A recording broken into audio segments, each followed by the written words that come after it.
practically every one of the top 40 records being played on every radio station in the United States is a communication to the children to take a trip, to cop out, to groove. The psychedelic jackets on the record albums have their own hidden symbols and messages, as well as all the lyrics of all the top rock songs. And they all sing the same refrain. It's fun. This is a special request.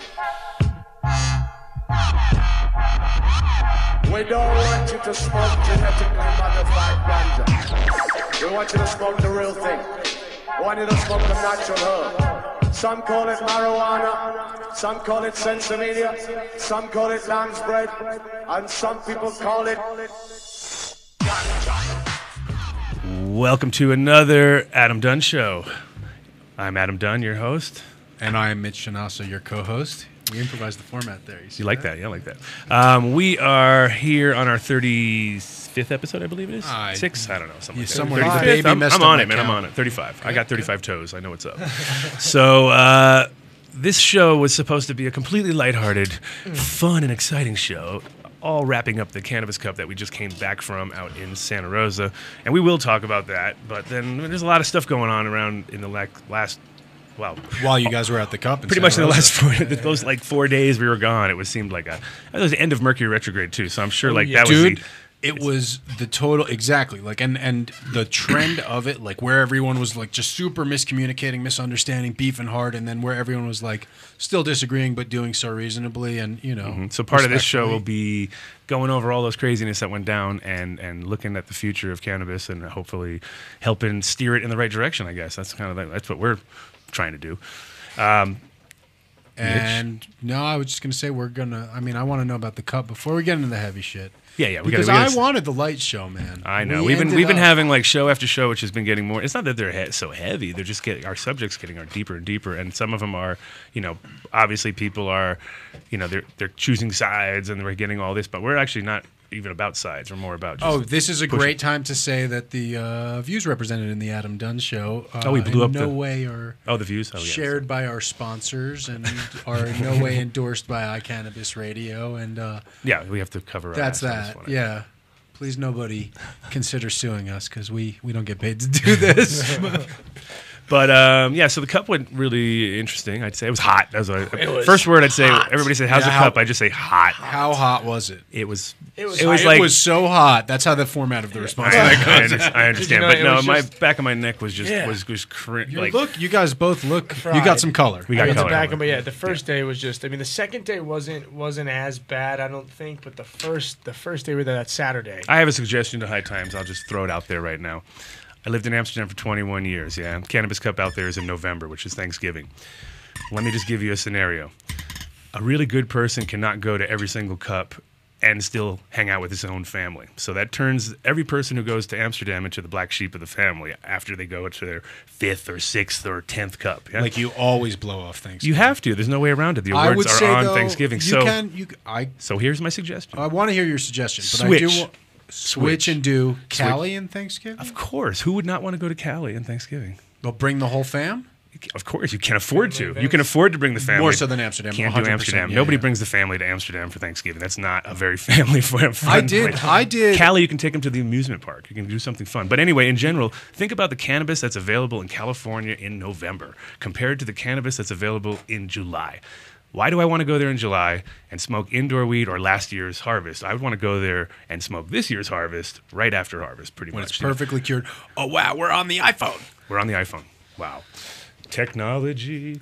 So in general, I would suggest, guys, just switch it around. No one's going to notice anyway. I mean, it's not like people pay attention to those things half the time. They'll be like, oh, dude. Oh, it's there? Oh, okay. Dude, yeah, July. I don't know why I thought November. Yeah, it's always in July. Yeah. Exactly. And Amsterdam's a much nicer place in July. Imagine Amsterdam in July compared to November. I've never been. I've only been to Amsterdam in fucking November, and it's a dreadful place that reminds me mostly of July's like the one Castlevania. nice month they have. That's the only nice month they have is July, August, and then it comes right back into, sometimes September will be okay, but June rains the whole time, so forget about June. It's my birthday. Good. Happy birthday. But in general, that was my suggestion for the Cannabis Cup, guys. I'm sure they're all out there listening. I know Danny's listening. He's going, don't try to change the Don't formula. try to change it, Adam. Don't change the formula, It's working. man. It is working. Like, it's obviously working. It's working, but I would work a lot better. Was if it sold out? That's what I want to know about the cup. Well, they only allowed 5,000 people a day in. That was So it kinda- was sold out. There There was a lot of people there. It was yeah. packed.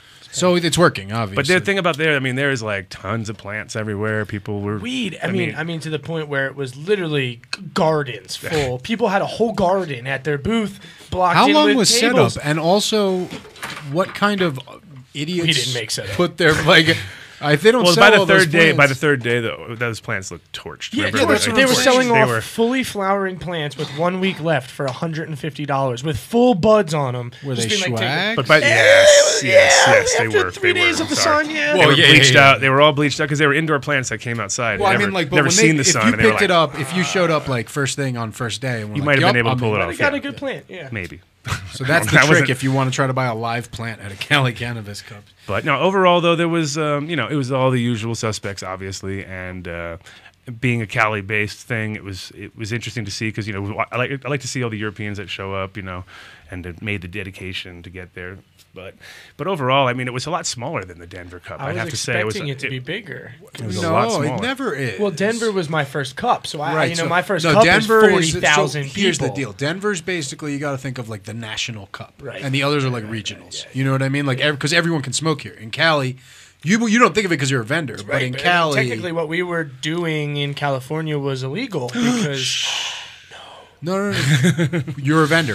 But that like Vendors vendors are- are so allowed vendors to. are We have okay. to. We have But to. you got to think. You We never gotta- smoked anything, did you? no, I didn't Okay. smoke. Of course when I was not. in No California. way. Well, I you was guys way are too busy to also smoke you guys are California. medical patients here, so whatever. But no, the difference is like Joe Schmo in Omaha can't buy a ticket to the Cali Cup and go. But for Denver, you know what I'm saying? Like he can go and it fucking sucks. You're just in the indoor area, Right, talking right, in right. normal, or you can like come to Denver and get your first dab. You know Yeah, what I mean, there was a lot of people there for the area. The fairgrounds was cool. They had a bunch of like really cool food. They had an awesome They had a good vegetarian vegan place. Well, that was the for Adam best. That and was the Cece. best. I mean, that was one thing. It was like you're in that Cali. that made the cup. That made the cup for me and Cece. So exactly. excited. Cece was so happy. She's like, everyone in there is so nice and so Yeah, man. happy. I was like, that's awesome. I'm No, they proud. definitely. I ate a burrito. Quality of the food out there was pretty good. I have to say that's one thing. I love to go to Cali for the food. Usually, that's my big thing. But in general, yeah. I mean, winners. The whole thing about Cannabis Cups, as you know, when you're there, 2 seconds after they announce it, no one remembers who won or nothing. So you have to check the next day because and usually they post it wrong the first time. How did you know? I was just about to say that. Yeah, right. Yeah, You have to double check. that's You have to go happening. back and check again. Yeah, because- check a week later, and that's probably the right. They're going to have to fix a spelling after that, but it's probably It'll be right. cl- it'll be right. And we love you, Danny, and thank you guys for always fixing it. and making it right, exactly. But no, in general, it was definitely a good event. It had a good vibe. I love NorCal compared to. I mean, apparently LA. How NorCal was it? Because they did it It's outside. Santa Rosa. It's Santa Where is Rosa. that? Is it It a bay is- or it's not? Or it's No. NorCal? Like an hour north of San Francisco. Okay, so it is NorCal. Oh yeah. Okay, cool. That's sweet. Except last year, apparently, it was the place that it was at was a memorial, so they couldn't do it again there. And Like then, a memorial, like a veterans no, memorial. yeah, it was, Rosie the Rosie Riveter. It was a Rosie the Riveter memorial. I didn't even know guess. she was a real person until they said this. Thought she What? was just a fictional icon. First of all, what the fuck is up with our educational system that is failing Ryan? well, no, I know who Rosie the Riveter Ryan, is. you didn't know who the I fuck know what she Monsanto stands was for. this weekend. Okay, Yeah, actually, that's- you didn't even know who that was. Well, I didn't You were want to like, know "Who's what that?" Monsanto was because I still eat all that terrible shit food. Oh yeah, and you smoke cigs and stuff. Yeah. So I don't Denial. smoke cigs. I don't Denial. smoke cigs anymore, man. What? When did that change? It changed when Like I stopped last- smoking cigarettes. Last week. Yeah, like a while ago. Oh, that's right. Yeah. I'm thinking of Kyle. No. I'm sorry. Roommates, cigarettes at the house. Sorry. Yeah, but anyway, it was. I didn't know what Monsanto was because I eat terrible GMO foods on a regular And they don't basis. usually announce it. On Okay, the and that's label. what I'm saying. Doesn't School say, has failed Yeah, you. yeah, Monsanto well, I'm not presents- blaming you, buddy. I'm blaming Yeah. the people who were I responsible went to for school to do this raising stuff. you. Oh, And I had this we're jumping microphone. subjects now. Okay. We're jumping subjects. All right, I'm sorry. We're crossing. Yeah, we're the cup polluting was- the streams. I mean, it was a good Pun time. intended. My first time in California, so it was cool. We met a lot of cool people. A lot of people that were listening to the show that we didn't yeah, that know was cool. listened That Oh, was to the really? show. Tell me about that. That was cool. Yeah, it's because like pretty much. I had at least 15 people came up to us and were like, easily. hey, we listened to your show. We loved the last one. The Jim Ferrer one definitely got a lot of. I mean, everybody up there was talking about. The people who were talking about the show were mostly talking about that one. I'll tell. Oh, how did we affect dabbing at all? Did you see? No. No way. We No way. didn't slow it down one bit. Not a. I saw drop. people doing dry hits there all day, and I was just like, your eyes are crazy. We almost saw Ponyboy get into a fight. Ponyboy almost. There was almost violence in our booth. I can't imagine Ponyboy fighting anyone. It was real one. Real one. A lot bigger. Huge. Huge. Massive, man. Because real one's another rapper. So it was a rap battle. We had a Oh, rap it's a battle. We almost had a rap rapper battle fight in the in. booth. Wait, a rap battle or a No, like a battle rapper between battle. rappers? A rapper battle. It would have been like a one-punch rapper battle. It was not going to go well. No. Was he like really trying to do it, or he Oh, was yeah. like performing? No, Pony no, Boy no, was. Oh, yeah, it was speaking of serious. performing, Ryan, you had someone that you met. I do. I mean, if you guys know, I mean, everybody who's in the the Smoking Nation knows Grandma's Boy and all that stuff. So Peter Dante, I guess, he played Dante in Grandma's Boy, and he's close friends with the guys from Nexus Glass. Okay. They're all from New York, and that's he went to school in Hofstra and all that stuff. So I happened to meet him there, and he's there like promoting. I guess he's doing smoking caps, which is it's like a cap that fits on all the water bottles for gravity bongs, and then he makes these socks. Bro, I came up with that idea in 2008, and Well, everyone he's was like, making "Oh, a no one's lot- gonna want to smoke out of a plastic He cap." had Dante's lines around crushing his it. booth. I'm Well, sure. You have to be Dante first. Yeah. Yeah, well, that's there. You And then go. he had these socks. So those the Huff brand socks that were So he makes some smoky socks too that are pretty cool. So we got an interview with him. I think like half the people up there were wearing weed leaf socks. Oh, yeah. I was like, man, you guys. That's like wearing the band's T-shirt to the concert. I will never feel wear like, right? weed leaf socks Absolutely. now that I saw so many people Yeah, wearing his them. are much more subtle. We actually talked about that in the interview. It's only like a quick clip. What do you got? You got a little clip, right? Yeah, we should. Is it- show is it up there? Yeah. Let's do it. Let's keep it relevant, right? Instead Right, of going yeah, keep back it to relevant. Dante when we're. It's not. I don't know if Ryan sent. I didn't. Did you send that over, Ryan? Yeah. Yeah, Adam Dunn Show. I'm here with Peter Dante from Grandma's Boy. He's here representing his new socks and smoking caps, right, Peter? Smoky caps, yeah, it's a new gravity bong hitter, fits every top of every water bottle. I am here with Crown Extracts, Nexus Glass, and these guys are all my boys from home, and we're all in the weed world together, and we're all trying to keep it like a family. Make Hell the yeah, best, man. And make we're the just best talking about how bottle. your socks look a lot more subtle than those Huff socks. Yeah. Got weed leaves all over the place. Yeah, not too busy. My socks are much more comfortable, and they're much more stylish. So Smoky Socks at SmokyCaps.com. You can order hoodies, t-shirts, everything online, as well as getting Smoky Caps. Hell yeah, brother. Thanks again. Again, that's Peter Dante from Happy Madison Productions, Grandma's Boy. Thanks.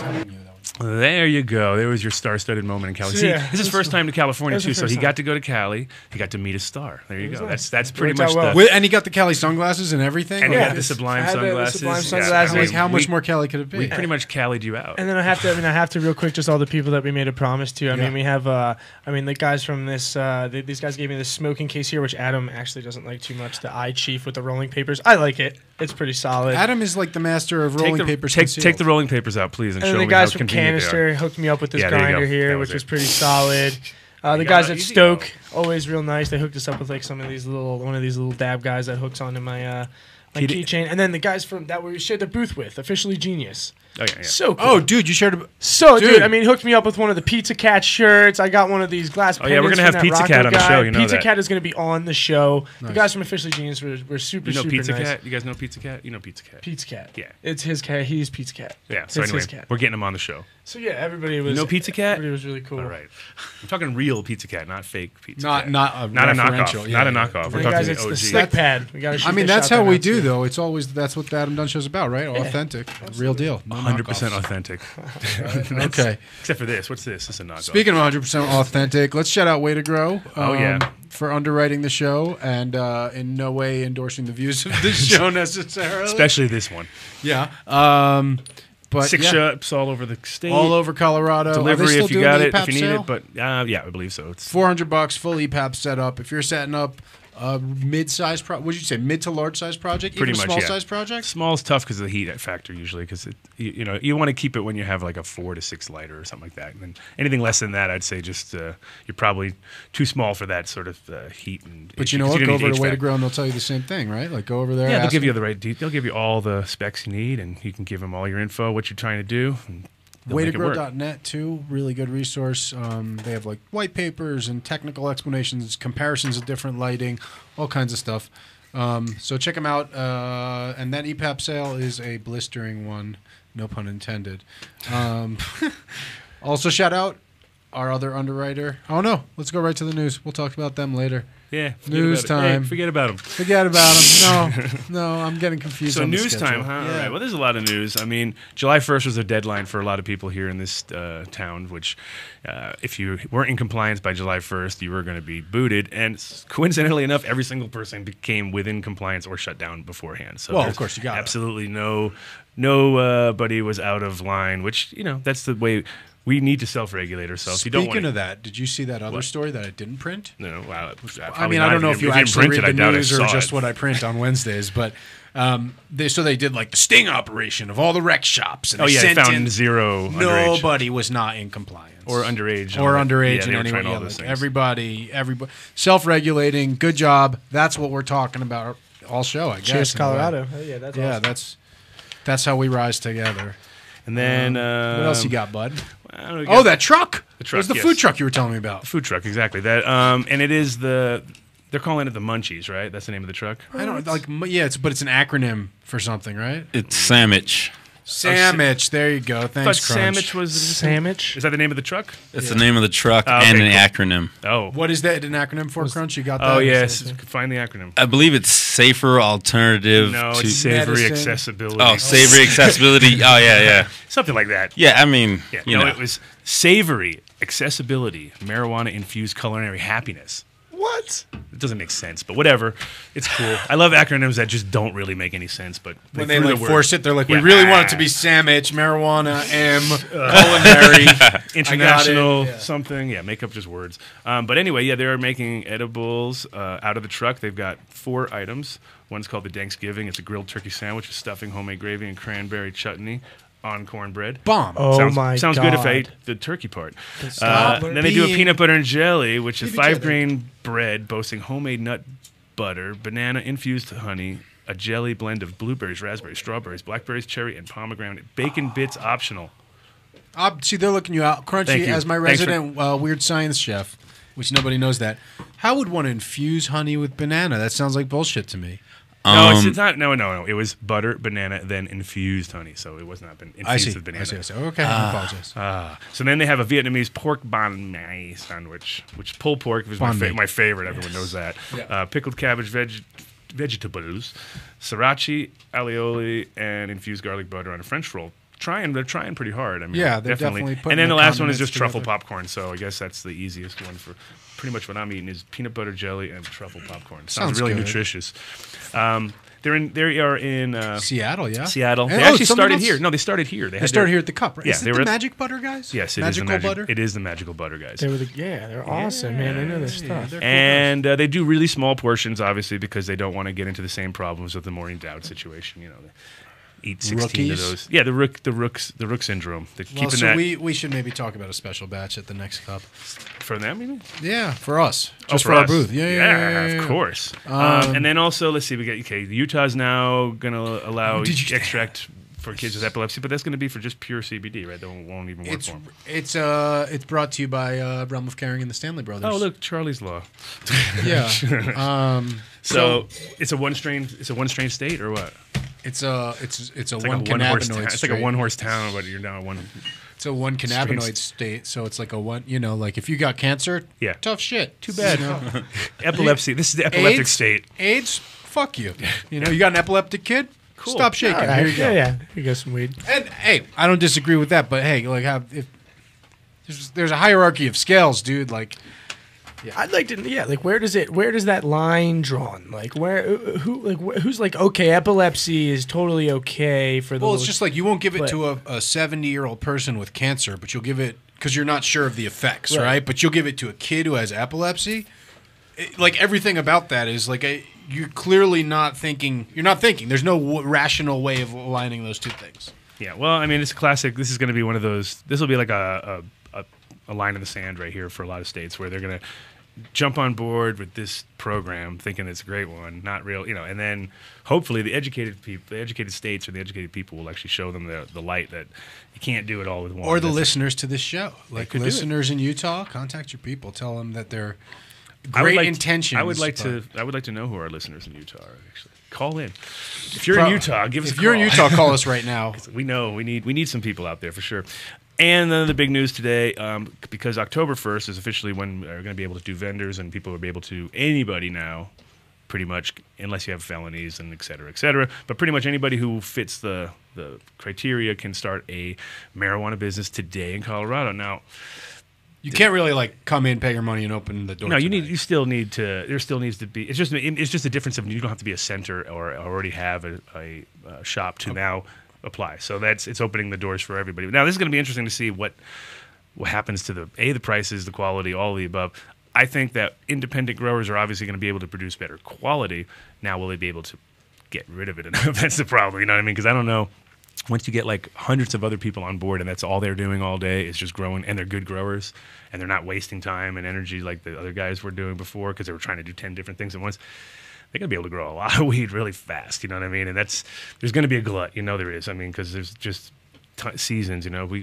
Because now the shops are starting to catch up to speed, and a lot of them are pretty much taking care of themselves. There's not as much. I don't see hardly as much wholesale as. Well, they made them do the vertical, or they pushed the vertical integration very hard. Yeah. So and now everybody's actually, and it's funny because now everyone is like dialed in. Yeah. And now it's like they're going to open the doors to everybody. So it's But like they're dialed in a way that it's clearly mass produced. They're still. I'm not saying that they're consistent though. But they're getting their numbers in, and they didn't go out of business. So that's probably a good indicator that they're doing at least. No, for sure. They're consistent. They're doing it. But now you're going to set it. Now what I see is like a lot of the people that were sitting back and not doing it are going to jump in and be like, oh, now it's time, because they don't have to deal with customers and they don't have to deal with all those kind of patient things. They just want to grow, and that's could be good for the quality, but definitely could be, and will bring the price down. I don't know who benefits on that one, but hopefully the people benefit. And then this is all the mega news we got to deal with. We got some micro news, don't we? I mean, we got a minute. You got a minute left. Micro news? I don't know. Oh, the raid, the over the weekend raid, the smoking spot got raided. What's it called? Mary Jane's, that place? And that is that the same as Mary Jane's Entertainment? Is that the same guys? Not sure. I don't know. It looked kind of like it as far as the interior looked very stylish, and I think those guys go for that kind of vibe. That's their, and that where they have a place on 40th, I thought, or 40, something like that. I mean, seems like it could be the one. But anyway, they got closed down. Undercover agents came in. Is that true that it was undercovers? I heard that rumor. Yeah, no, that's what I read. I mean, I don't know if it's true or not. I read that. I read that they had undercovers and that they had actually spotted earlier some older gentlemen taking photos of the facility. So they were thinking that, it was so. Dude, if there's ever older gentlemen taking photos of young people hanging out, as a general rule, red flag. Yeah, that's a red flag. Just look at their shoes. That's what I always do. Look at the shoes. Look at their shoes. Are they Velcro? Are they Velcro? Red flag. Oh, Velcro for sure. Well, yeah, but cops don't wear Velcro. Except their ties. Their ties are all Velcro, right? Really? Yeah, the clip-ons, man. Oh, so they don't get. So they can't get choked. Yeah. Oh, I didn't know that. All right. Well, shouts to Incredibles. Oh yeah, shout out to Incredibles, the #1 edibles in the universe, as I say. 15 different flavors and multiple. Now they got what was the red, white, and blue? Oh yeah, firecracker special bar? Firecracker bar for this week coming out for the 4th of July. So White definitely chocolate, red and white blue Pop-Tarts. White chocolate. White chocolate. Sounds a little weird. You don't know who white chocolate. Is it the white chocolate bars with the We're not doing the right voice. No, but anyway, they are killing it with their, killer flavors, quality. They got some of the best extract artists out there. Got soldiers working in there 24/7 almost, right? Except when the show's on, Except obviously. Yeah, then they're over here hanging out in the back. But shout out to everybody there, Incredibles. And like I said, if you got I think they're in like 400 shops, so you should be fine. If you can't find them, ask your local shop because they'll definitely get them on, and they'll be sold out quick. So you got any news, or that was it? I did all the news. That's that newsreel. Thank you for carrying that while I was finishing some pre-production. Oh. So Crunch Dizzle, you working on that for me? Oh yeah. All right, cool. So I'll kind of line it up then. Well, Adam, let me take your perspective because that's a lot of what I want to know because I've been digging into the facts while a lot of people have been hearing rumors. So I want to see what most people are thinking. Man on the street, report me, Adam. Me, man on the street. Well, I basically was as sort of shocked as anybody to hear kind of news. Were people talking about it at the Cup? Well, let's talk about what we're talking about. No. What we're talking about is a press release that was released. You contacted me, and I kind of listened for any kind of words of people talking about. We were so busy with what we were doing. Right, you guys were doing focusing, your thing. and we weren't trying to be negative or difficult or make anybody's. It was Cup time. Everyone's in a good mood. You got to get into the Cup mode. But in general, apparently this press release that came out definitely wouldn't take much to stir up once you just start reading into it. Yeah, I definitely. I think the first. Well, let's talk about the press release for people who don't know, right? Yes. So, United Cannabis is a group here in Colorado. We know for sure who's in it. Two of the owners of the River Rock dispensaries, Tony and Ernie. Ernie's the master grower for River Rock. So this press release came out naming Ernie the CEO of United Cannabis. Like, right on, congratulations to Ernie. But the other thing they included in the press release was that this advisor, John C. Hunter III was dude's name, right, Crunch? Yeah, that's his name. John C. Hunter III, an ex-Monsanto executive, was also being brought on. So I think I saw It's kind of a word that it's like a trigger word right there. And again, let's just say there's people like me who, the other day I've never even heard of Monsanto. Monsanto is a company that does GMO they do really nice things. Well, they're known for all their. So we'll go through the nice history things of Monsanto and sort of how this all got turned into what it got turned into and what's what really. So okay, let's get Crunchy. You're in this with me. I can tell you clearly have vested in. You're close to the mic. You're usually leaned back in your chair. And you're close to the mic. I mean, Monsanto is just one of those things that kind of gets under my skin, just based on the fact that they attack. Basically everyone's livelihood from every facet, whether it's environmental concerns with GMOs and genetic modification of all kinds of different crops and animals, but pharmaceuticals, weapons manufacturing, chemical manufacturing, they pollute. Monsanto and its subsidiaries are one of the worst polluters in the history of man. And and we're not just talking about like throwing your trash out on the highway. No, we're talking major stuff. That's so let's get down to brass tacks. So John C. Hunter III is named as a special advisor to United Cannabis in this press release.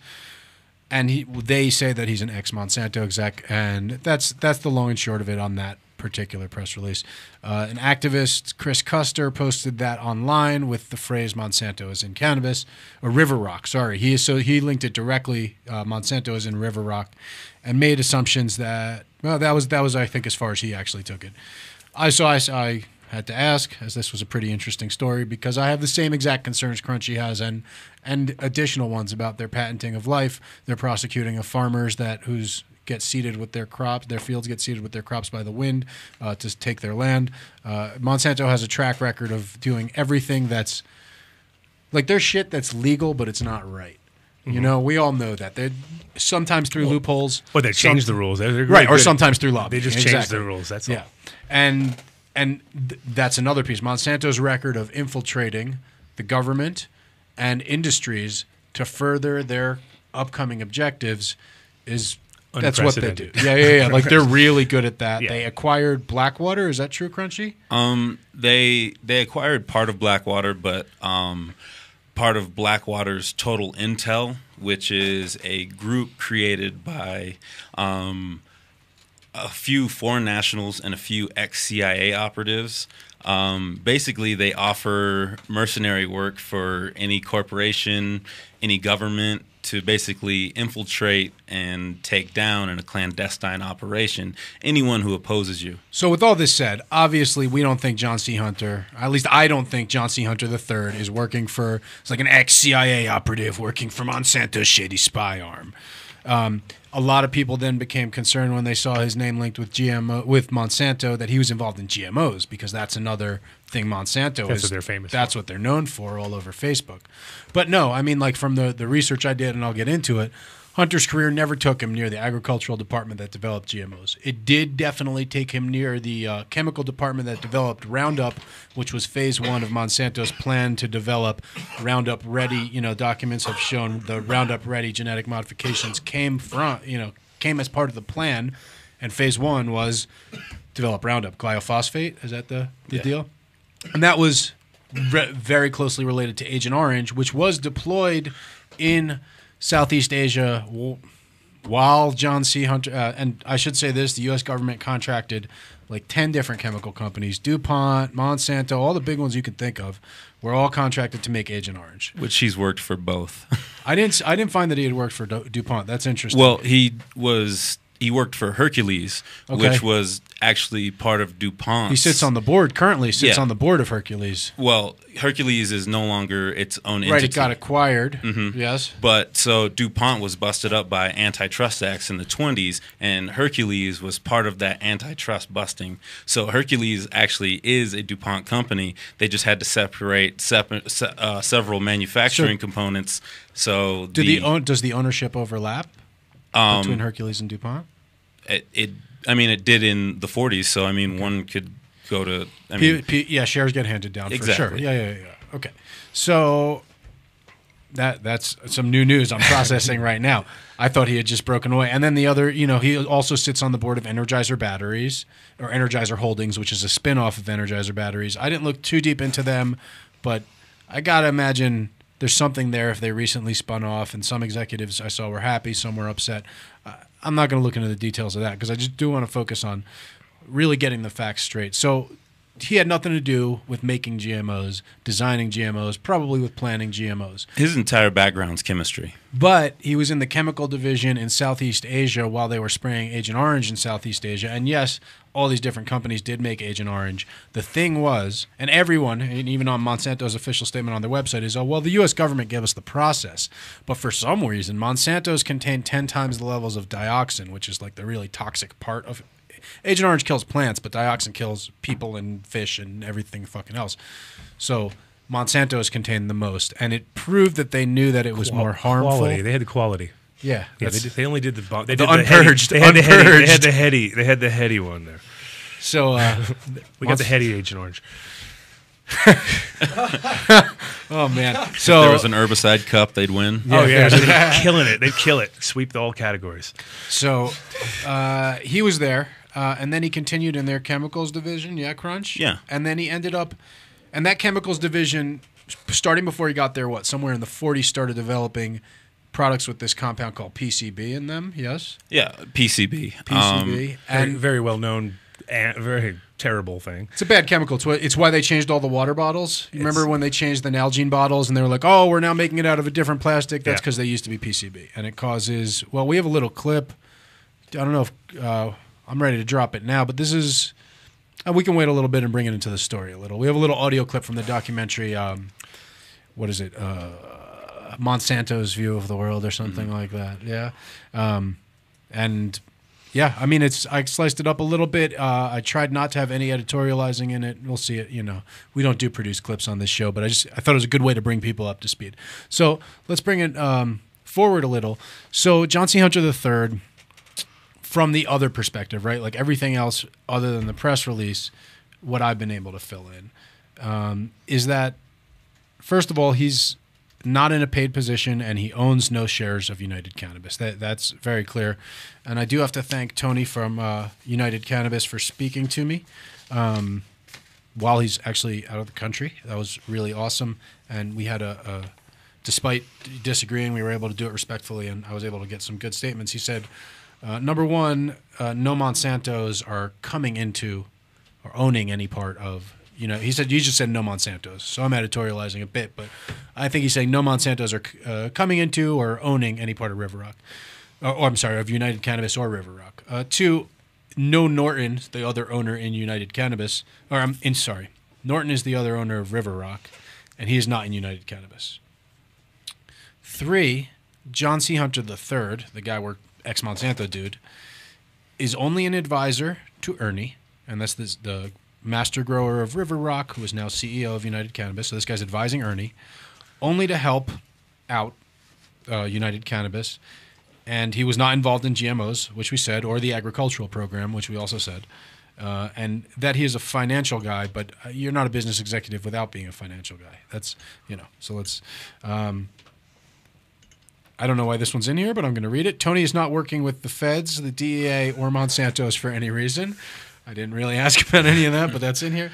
And they don't promote the use of anything unnatural is the other thing. So I'm grateful that I was able to have that conversation and get those statements. And we're hopefully going to be able to bring, when Tony returns to the country next week, have him on the next episode to speak directly with us about some of the questions we raise in this one. So, Crunchy, help me out. You were doing a lot of digging, and I was doing some digging, and So let's talk about, I don't know. So John C. Hunter III. He's in Monsanto. He moves. I couldn't find like his personal records. I'm not like an investigator, but his son, Jake Hunter, is part of UCAN, and I was able to find Jake's LinkedIn. I don't know how much he owns in UCAN or anything. Like I said, I can't dig into stuff. If anyone has a LexisNexis account, holler at our Facebook page and help us do a deep search. But we just kind of did some Googling. So Jake Hunter's involved with UCAN. He's been living in Florida, went to school in UC Boulder, but he was born in St. Louis. He was born in St. Louis, and St. Louis, Missouri is not only the stronghold of Monsanto, but so here's the other piece we got to talk about, I guess. I keep doing these cliffhangers, but it's such a complex puzzle, and anything worth talking about is complex. Are you talking about St. Lucia? I'm talking about St. Lucia, yeah. So in unofficial statements on Facebook and stuff, I've heard it represented, well, John C. Hunter didn't work for Monsanto after 1996. And that's true because it says on his resume that he worked for a company called St. Lucia.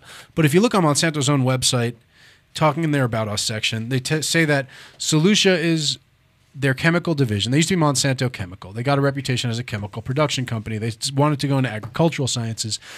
And John C. Hunter was a major executive in the chemical arm throughout, they got into it in the 70s. He was working his way up, got into it in the 70s, throughout the 80s. Into the 90s, he's a major executive in the chemical arm.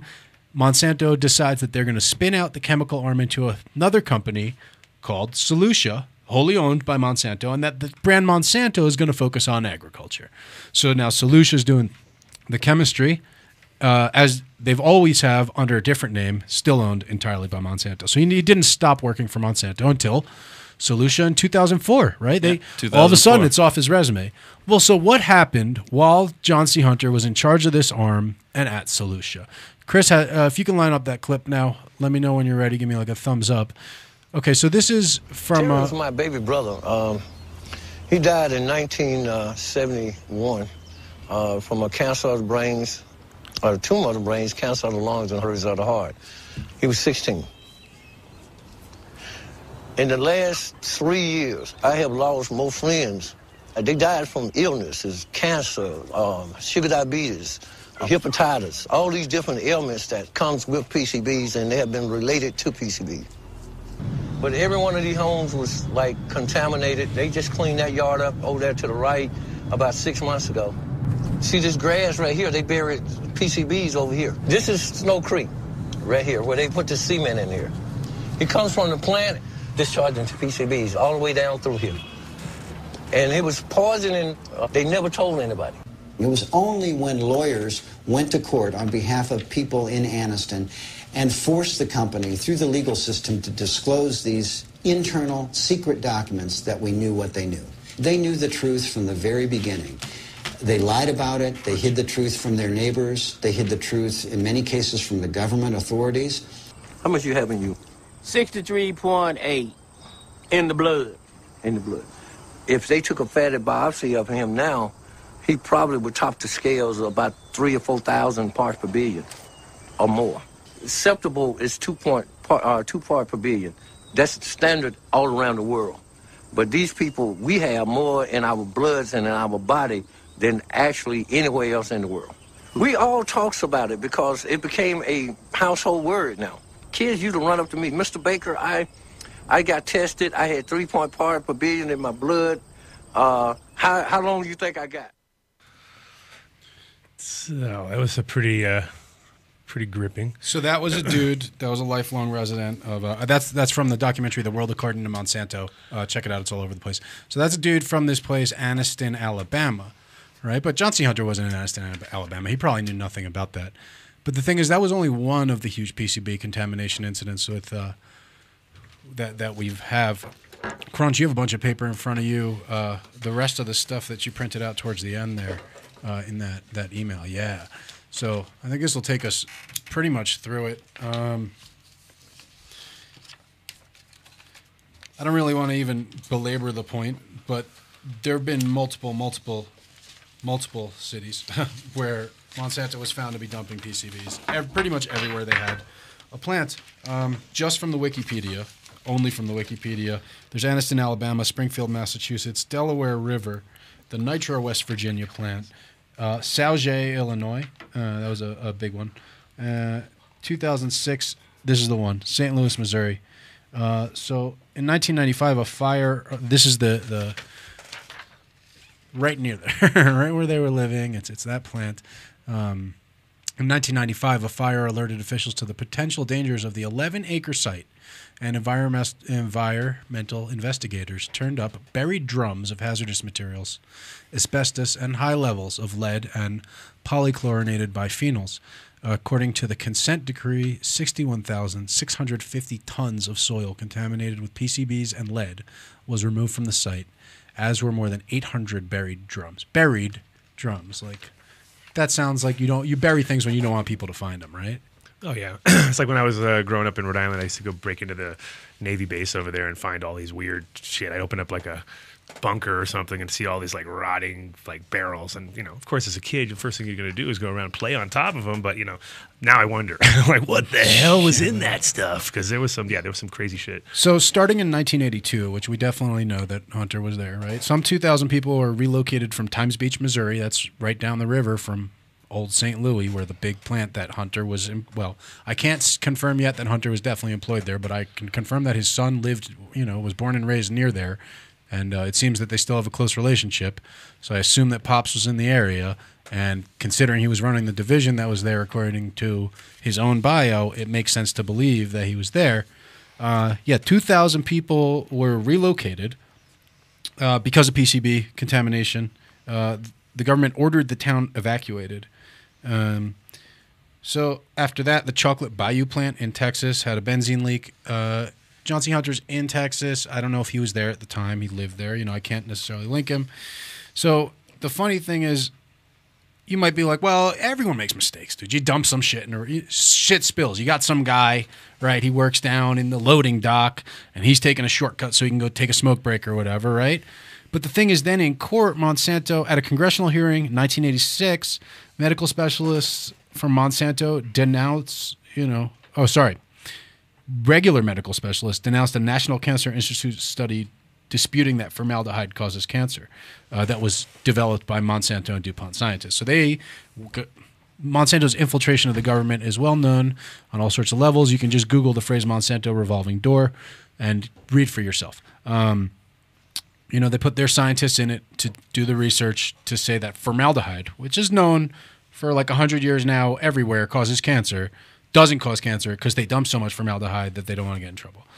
You got that. Then you got... Change the game. Just change the rules. It's easy. Yeah, if you got that kind of clout, you might as well. And that's the thing is they kind of know the big picture. This is definitely playing chess, 7 moves out, not a move or 2 out. This is knowing 30 years down the line where you want to be and knowing what steps it takes to get there. And they have infiltrated Crunch. Tell me about some of the other things you found. So ex-Monsanto executives have all of a sudden taken on a new career. And I want to just make 1 second before I spin this off. I'm trying to be really fair and balanced here as a journalist, and I'm going to say that these are the facts I have, and these are raising questions. And I'm just asking for answers to these questions. And if there are wrongdoings done, I can forgive, and I think the community can forgive, but there has to be a reckoning for those wrongdoings. It can't be like, hey, we paid those people their money, get off my back. You got to explain yourself, and if you explain yourself well enough, then perhaps you'll be welcomed into the community. But until then, motherfuckers like us are there to push you the fuck out. So, Crunch Dog, tell me about other industries that an ex-Monsanto executive has never worked in before that he decided to go into. Publishing. Publishing? That's so weird. Monsanto doesn't do any publishing, Crunchy. So there's a large European publisher, Elsevier, which does mostly medical and peer-reviewed scientific journals. There was quite a few articles and actual studies done that showed the health and environmental risks of GMO and pharma crops. And we're not here to debate that necessarily, but you could hit Crunchy up on that anytime. Yeah, and they were peer-reviewed. They were well received. I mean, basically, France called them a bomb, and it led to a lot of their restrictions on GMOs. Yeah, Europe's not all about GMOs. Exactly. That's for sure. They definitely understand the situation. Well, I mean, so basically, Elsevier created an entire medical and science journal, and the people appointed to it were ex-Monsanto employees. And they released pro-GMO and pro-Roundup and all these pro-Monsanto studies. And so essentially, is there a name for it? Like, is this an incident or anything? Like, is this popular or this is just? It's called the Goodman Affair. Goodman. That sounds like a thing. Like that's what espionage is. The word affair is attached to espionage. It's Richard Goodman, who was a Monsanto employee. Executive. Do you know what kind of position he had? He worked for GMO. He worked actually for Monsanto from '97 to 2004, and he headed up a lot of like the GMO research. And, you know, basically they're ends to a means for GMOs. Okay. So he wasn't an executive, but he was definitely, you know, higher up on the food chain than just some guy lugging dollies at the dock. But they basically created an entire entity and a position within these medical journals where he was, I mean, it was ridiculous. I mean, he created the FCT, which was a food chemistry and technology journal. And then so wait, he invented a journal for the discipline that he was trying to in connection with Elsevier. Yeah. But so it was such a biased journal that the World Health Organization no longer can use them. And they can't. Wait. So this is a scientific medical journal, and the World Health Organization is like, this is not legit. Yeah, I mean, it was pretty interesting.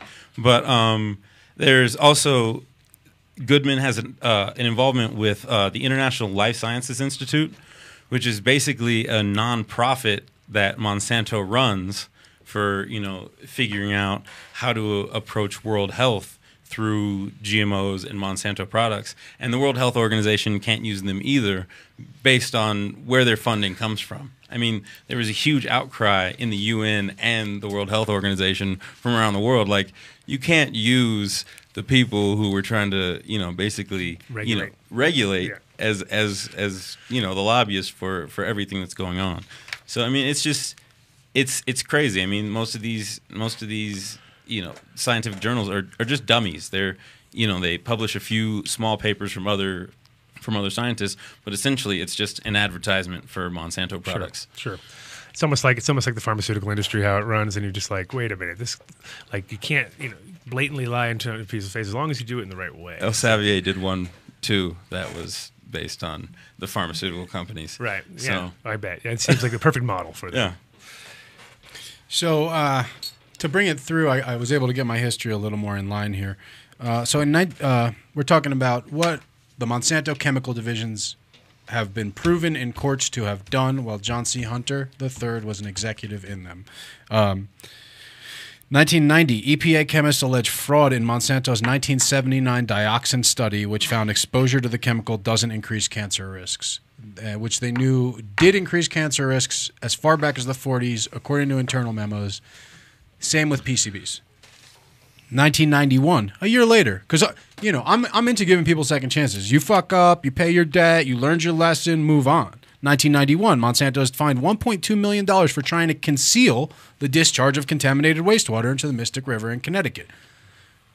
And this is not like, oops, we spilled some. It's like, hey, what's that weird shit leaking out of the pipe? You know? Right. Oh, what weird shit?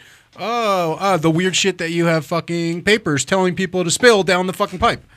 It's a proven track record. 95, Monsanto is sued after allegedly supplying radioactive material for a controversial study which involved feeding radioactive iron to 829 pregnant women. Now, that I can't necessarily say that John C. Hunter was involved with in any way, shape, or form, but these are his coworkers. It just shows you the levels these guys. And I believe that it's been well established in the Western world since fucking the Nuremberg trials that if you see people doing some really fucking criminal shit and you don't say anything, you're fucking culpable. That's morality. I hate to fucking lay it down. 1997, here we go. Monsanto spins off its industrial chemical and fibers business into Solutia Inc., headed by our buddy. Well, I don't want to say headed. He alternated roles between chief operating officer, chief executive officer. He sat on the board the entire time. So no secrets from Mr. Hunter, one would expect, because the guy's he's near the top. I mean, as close as you can get. You're rotating position with someone, as Monsanto executives and business executives in all industries typically do. 1997, Monsanto spins off its industrial chemical and fibers business in St. Lucia amid complaints and legal claims about pollution from its plants. So they were like, "Oh, this is going to look bad. We're developing agriculture. There's a lot of stuff attaching Monsanto to polluting. We're not going to close those plants. Those things make fucking money. Let's call them St. Lucia, and then no one will put it together." St. Lucia was spun off from Monsanto as a way for Monsanto to divest itself of billions of dollars in environmental cleanup costs and other liabilities for its past actions. Liabilities that eventually forced St. Lucia to seek Chapter 11 bankruptcy. See, that's what I was getting to.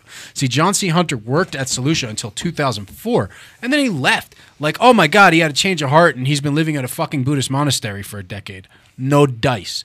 John C. Hunter III worked there until the company went bankrupt under his stewardship from paying out too many fines and settlements from dumping toxic shit into communities that surrounded their plants.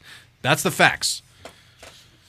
1997, Seattle Times reports Monsanto sold 6,000 tons of contaminated waste to Idaho fertilizer companies, which contained the carcinogenic heavy metals cadmium, believed to cause cancer, kidney disease, neurological dysfunction, and birth defects. Again, like, that wasn't Hunter's division. How much was it? 600? 6,000 tons of contaminated waste to a soil company. Like, not even 600 tons. Oh, you guys need 6,000 some. You guys need some perlite? I got perlite. I'll give it to you for a song. 2003, jury finds Monsanto and its former chemical subsidiary Solutia Inc. Hey, John's company. Now, are these PCBs? Are all these PCBs and stuff? Are they coming from other things that they're doing, and they just don't know what to do with it, or are they actually just that evil that they're trying to develop something that's so bad? I mean, it's a waste product, you know, but it's more expensive to dispose of them the proper way. Of course. And the memo that's shown in the documentary, "The World According to Monsanto," and the lawyer is showing it all this. That memo explicitly states, "We cannot afford to lose $1 of profits. So this is why we're going to do it this way," you know? Okay, so the jury finds Monsanto and John's company, Solutia. They agreed to pay $600 million in August to settle claims brought by more than 20,000 plus residents of that town, Anniston, we heard the clip from, over the severe contamination of ground and water by tons of PCBs dumped in the area from the 1930s. John wasn't there, remember, until the late 1960s. Until the 1970s, John was there. Court documents revealed that, and certainly, at very minimum, John was aware of the dangers of PCBs because he was working very closely with them in the chemical industry. I mean, he's a chemist. He did go to school for chemistry. That is true. One would hope that he would know a little thing, and obviously good enough to run a division of a multinational corporation. Allow me to continue. I apologize. Court documents revealed that Monsanto was aware of the contamination decades earlier. This is the culture he was raised in. This is how he learned to do business. This is how he learned to provide for his family. 2003, Solutia Inc., now owned by Pharmacia Corp. Nowadays, today, they were recently acquired after they filed their 2003 Chapter 11 bankruptcy. So that's the history of John C. Hunter. And now I'm going to read you his actual bio. This is his bio from Business Week Profile. He was the chairman of board and chief executive officer of Solutia from 1999 to 2004. He was president from 1997 to 2004. He served as the chief executive officer and president of Solutia since May 2004. So these are all the different, positions, I guess. That one was redundant. Chief operating officer of Solutia from 1997 to 1999. From 1992 to 1997, he served as the president of the fibers division for Monsanto Company. That's the division. PCB was in the fibers. That's where it was being developed and used. He joined Monsanto in 1969 and has held a number of executive and senior management positions during his career. Over 40 years of global chemical industry experience. He served as the vice president and general manager Asia Pacific for the specialty chemicals division of Monsanto Chemical Company since 1989. And vice president and general manager fibers division and Asia Pacific for the chemicals group, an operating unit of Monsanto since 1993. And then he became president of that PCB-laden fibers business unit in 1995.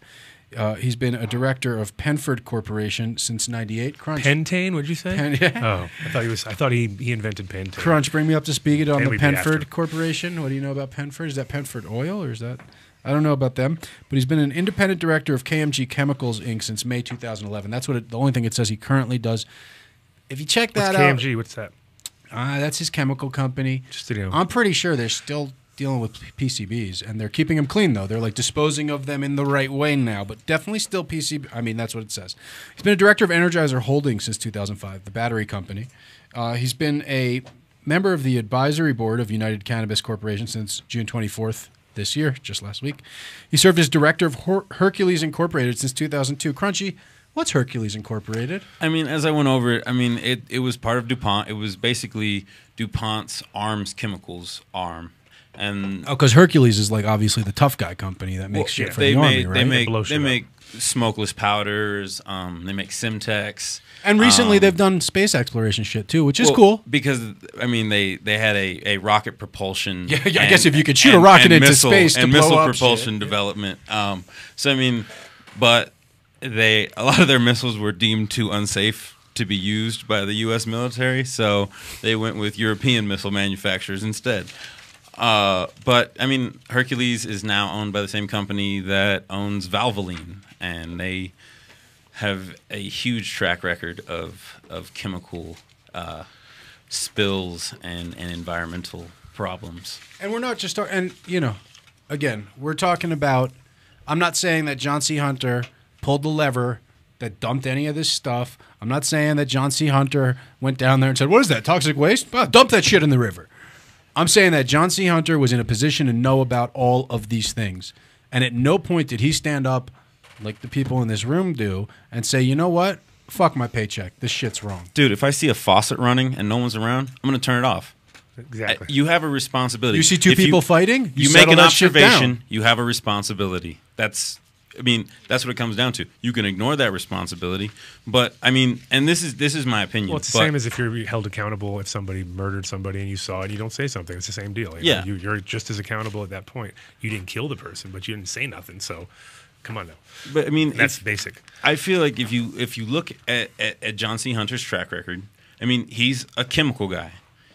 If he's just on the board of advisors for financial, I mean, there's a ton more people who have a basis in actually finance. I mean, finance is its own, it's its own discipline that you go to college business. for. Yeah. I mean, so I just don't see how there's not a better executive to bring into cannabis, especially with the track record of the companies he's worked for. So these are some, because we said this is about questions. This isn't about conclusions, right? So these are some questions I want to start with.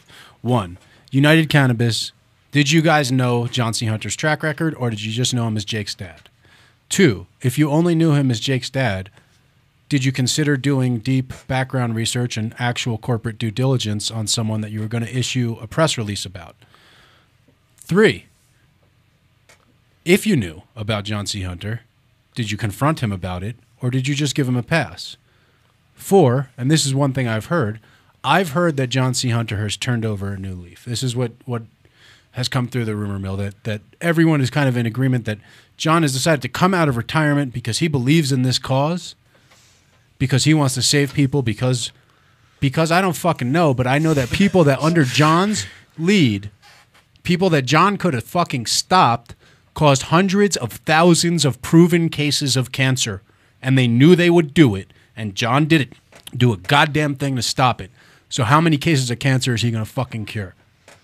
And it's also hard if you got 100,000 behind you. You got to catch up. No, not just 100,000, bro. Just to get to zero. Not just 100,000, hundreds of thousands. Yeah. And what about the generations after that? I mean, you don't know how it comes down. Oh, for sure. And if I mean, in Tony's statement, he said no promotion of anything unnatural. What the hell else does this guy do? His entire. Let's assume that he's not. I'm asking questions now, and I'm just asking questions that don't assume anything. I'm just going with the facts we've laid out, right? And I'm trying to be really fair and really understanding to someone who I know. I've seen Tony help. I've been involved in Tony helping some sick people. I've seen Tony be generous. You know what I'm saying? I've seen Ernie be generous. Like, I know these guys. Those guys are great. I mean, well, that remains to be proven. But I know these guys, and I know that they're not like, let's bring Monsanto in and fuck everyone and kick the ladder down. But you guys are representing our industry on a global scale. You guys are putting out fucking press releases. You're doing news clips. If you're not the kind of guys who check who you put on your press release, or if you are the kind of guys and you don't go with another press release immediately thereafter saying, yeah, this guy was an asshole, but he's better now, and this is why, and since then he's done this and that and this. If you're not those guys, then I don't want you representing our industry until you are. I'm not saying I don't want you representing our industry, but figure out how to be those fucking guys, because that's who needs to represent us right now. Because this is not, as I've said, this is not small p politics. This is not our fucking little scene and this dispensary. Oh, they fired this guy, and oh, I'm not going to HoodLab. And no, this is big fucking p politics. This is world changing and history changing shit. And if we don't see it that big, then you're not fucking qualified. I don't think I don't think anybody should be willing to hand over or even get large, especially corporations like Monsanto, involved in cannabis, especially in this early of a stage. I mean, and let's hold on one second. They're a publicly traded company, and this guy, Monsanto's not holding any of the shares, and this guy doesn't hold any shares. But I checked this morning, and their shares were $4 fucking. I don't know how many shares they issued, but Monsanto's dropping like $8 million, no problem, to settle some lawsuit. $80 million, you know what I mean? No problem. I'm pretty sure they could buy you up over fucking night if John plays golf with his buddy and says, hey, this is, I'm not saying even that John has any plans. I'm not saying that anyone has any plans. I'm saying you're fucking leaving the door unlocked in a dangerous neighborhood. Exactly. I mean, it's not handing over the reins. I'm just saying it's basically an invitation. Even if it's not an invitation, it's letting them know where the party is. Oh, yeah. Oh, yeah. Giving a 5-year-old a book of matches and telling him not to play with them. Or there you go, that too. You know, and that's the thing. John C. Hunter, what financial things has he done before? You know, what makes him qualified to advise people on finance? Well, he did bankrupt a company. That was pretty good. That was he learned, and he seems like you don't become an executive in these positions unless you're an extremely intelligent person. And I imagine that John is an extremely smart guy, an extremely capable businessman. And I think from a business sense, and this is what I got to get down to, this is my next question. Why did you include his name? And the fact, because you could have buried that he worked in Monsanto. You could say he had 40 years of international, you know, Fortune 500 or whatever level executive experience. That would have been fucking impressive. Someone would have dug it up, but it would have taken a lot longer than while Cannabis Cup was going on, less than a week later. But that said, you didn't. You said Monsanto, and there's a reason you said that. And the reason you said that, I believe, well, I'm not going to say why I believe. I'm going to ask, is the reason you said that to bolster the value of the business by proving that you had a strong business team, which is the right business move. And I'm sure John would advise you of that, and anyone who knows business would say that's how you put a deck together, that's how you put a PR together, right? So you did that, and you did that to bolster business, but you included the word Monsanto. So I have to wonder, if you included the word Monsanto, either A, you didn't know that would offend people, which again, bro, fucking read a book. Don't represent me before you fucking read a book. Or B, you did know that was going to offend people, but you said, well, the benefits outweigh the costs. It's worth more for us right now as a business, because we are thinking as a business, to appeal to the potential investors and the business community who will be impressed with this guy than to upset the core community who will be offended by this guy. If you made that calculus, why? If you didn't make that calculus, why not? Why not? I hope you're thinking that much. I hope everything is thought through this much. So we got a minute left, and I'm going to take a breath in about a minute and let Adam run the ads, and then we'll come back and hammer on this a little more. Again, we're just asking questions. I want Tony in here to answer them. I sincerely fucking hope, right now, that John C. Hunter gets the fucking boot. Someone new who, as Crunchy said, there are plenty of people who know finance who will do this for equity. I know you didn't give any to John, but your startup, you can afford equity. Bring in someone qualified. You could bring somebody in, and we wouldn't even mind if they had equity. There's got to be somebody out there who believes in cannabis as a someone who doesn't have as much as fucking financial expert, PCB on their hands. Yeah. You know, someone who doesn't have as much. Someone who starts your cases of cured cancer versus caused cancer and collectively in the room, a lot better ratio, because it's a fucking long climb right now, boys. Maybe it's just guilt over all the cancer. All right, Adam, read some ads, please. Well, that was exciting. We got our number one sponsor, Way to Grow. 6 shops all over the state. If you want to grow some of this fine non-PCB rich cannabis, hit them up.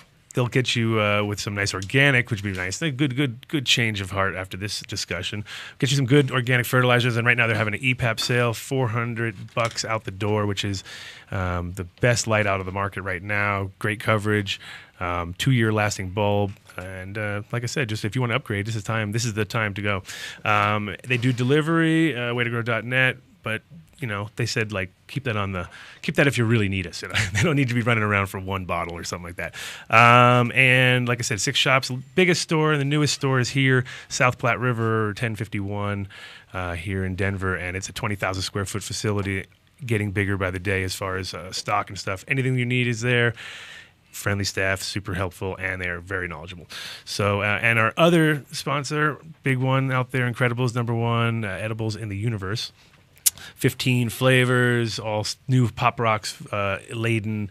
What are the 4th of July ones called? 4th of July, the Firecracker Bar? Firecracker Bar, exactly. Firecracker Bar. I used to love Pop Rocks as a kid, man. I thought those were I remember I used to get them in Cali and bring them back to the East Coast, and no one even knew what they were yet. They just came out. Bomb stuff. Remember when I was 14 and did some dirty things with Pop Rocks? I don't even want to know.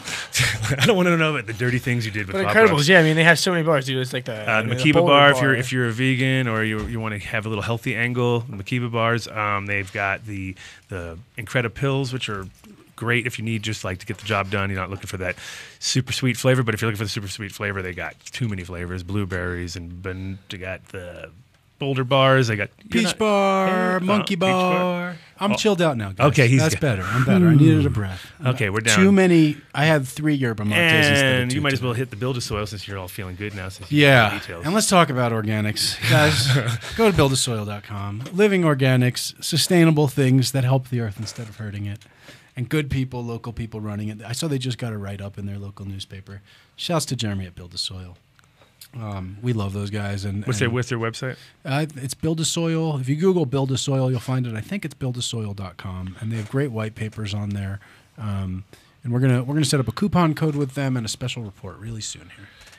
And Boulder Wellness. Boulder Wellness didn't even sound like Be Well. Boulder Wellness, 5420 Arapahoe in Boulder.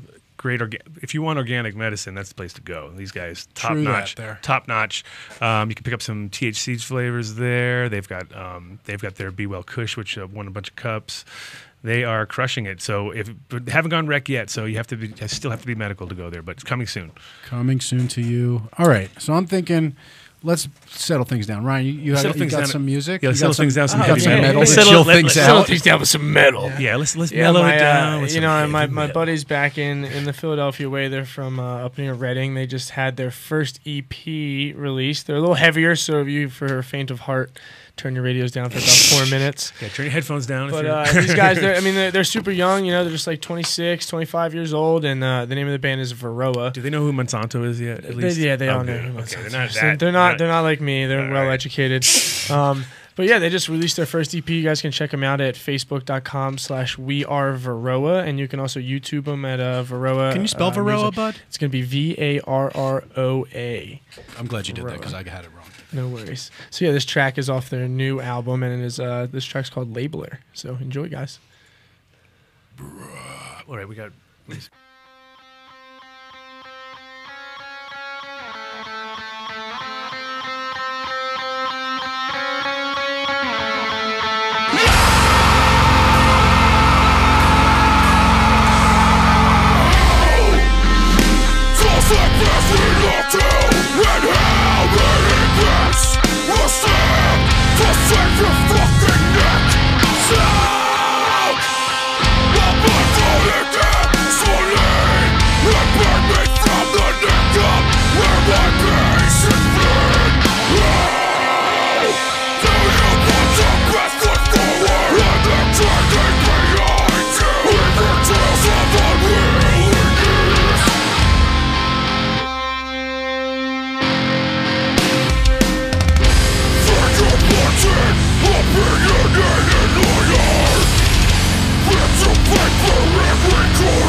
Well, there you go. That was. And again, you can check those guys out at facebook.com/wearevarroa, and that's VARROA for people who don't know how to spell Varroa. What does that mean? I'm pretty sure that Varroa, if I'm not mistaken, are the mites that will eat your body after you are buried under the ground. So it essentially like tears your flesh off and helps your body decompose. If I'm not mistaken. So yeah, sure, it's not a sort of new size over at Starbucks or something. It might be Varroa, extra large. Sounded like it was after. I'm not sure. So, well, we're back, and now we've calmed him down. He's had some smoke. He's chilling out a little bit, but we're still going to dig into this stuff, right? We're not going to totally. Now we're going to. So that was the facts, right? Now I'm going to dig into the rumor mill because this is like the rest of the. I'm not like strongly into any of these because they're rumors. And these are the rumors that I would love to ask questions about. So one rumor I heard was that the whole idea behind bringing on John Hunter was because Monsanto was rushing to patent a lot of stuff not only Monsanto, but DuPont, I believe. And there were a number of companies rushing to patent things. GW Pharmaceutical being another one who I want to touch on, Adam, and you can help me with that. Sure.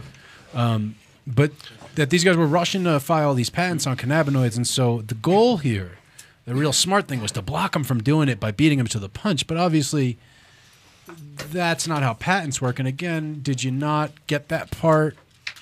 Because if you hold the patent, right, you sure can deny someone the right to license it. But I can't think of any business strategist in the world, whether ethical or not, who would suggest that course of intellectual property. Obviously, you patent something highly valuable so that you can get licensing revenues, right? Like that's why I have a patent. Haven't got those yet. It's still getting ripped off. But that's because I don't have lawyers, which big corporations do have, right? So the idea is teams and teams and teams. That's what they're lawyers capable of taking people's farms and issuing restraining orders and things of that nature. So the idea is you want to patent it first so other people can't patent it, from what I understand. And if that's not true, I apologize for even speaking it. And please don't go around saying that's true if you're listening to this show, because I don't know if that's true, and we'll hopefully find out. But if you're trying to beat people to the punch on patents, I have to assume you're going to license them rather than go out of business. And if you're licensing them, you're not really stopping anything. You're just getting paid off of bad people doing what we assume, if your argument is that you want to stop it, is doing bad things. So if your goal is to get paid off of bad people doing bad things, I don't know, Adam. You gave me a comparison, and this was like you said it was like dating a girl. What was it? Dating a girl whose dad. Oh, it was a KKK clan leader or something, and then you're like, hey, well, no, that was a long time ago. No big deal. How about you help me out with some? I got to start a business, and I know your dad ran this sort of. Maybe you could help me with figuring out some of the HR and just kind of the. Of course, it's not going to be right. It's going to be. Well, you can't membership policy with the KKK. Yeah, can you give me the membership? I wanted to do my memberships for the HoodLab. Could you help me out, man, Mr. KKK? It would be weird, right? I mean, of course, it would be very awkward for me. Of course, of course. So you got to understand that this is definitely maybe not the right person to be asking for your advice from, in my opinion, my humble opinion. Yeah, and I mean that's the question is. How has his mind been trained to work for 30 years? What radical Zen Buddhist process has he done to break that? Or otherwise, if he's still thinking that way, how can that have good consequences for us? Yeah, no, it's hard. I mean, once you show sort of a path, there's usually, most people repeat the same thing over and over. And then sometimes there is an enlightening experience or, near-death experience or whatever that turns them around. But, I mean, it's not like we heard about any of this, so... And I expect we were in a position to do that. So, I mean, I would love to. I mean, if let's just say, amazingly, he has turned around.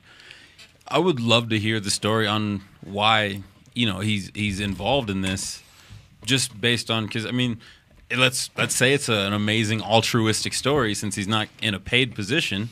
Maybe it is a change of heart. Why? I mean, I would love to hear the story based on that change of heart. Right. For sure, that would inspire a lot of people. I feel like. Yeah. Yeah, and I think so. We're waiting.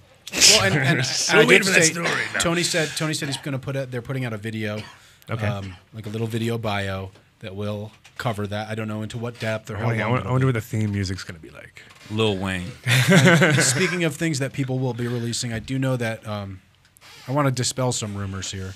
A lot of people saw Monsanto and then saw the name River Rock connected, and the connection with River Rock is questionable, in my opinion. If you have 2/3 of the same ownership, your interests are clearly aligned.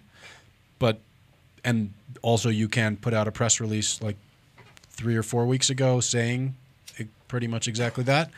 But Rare Dankness, though having a very loose affiliation and I won't even go into any details. You can get Rare Dankness in River Rock. They have a handshake deal from what I understand.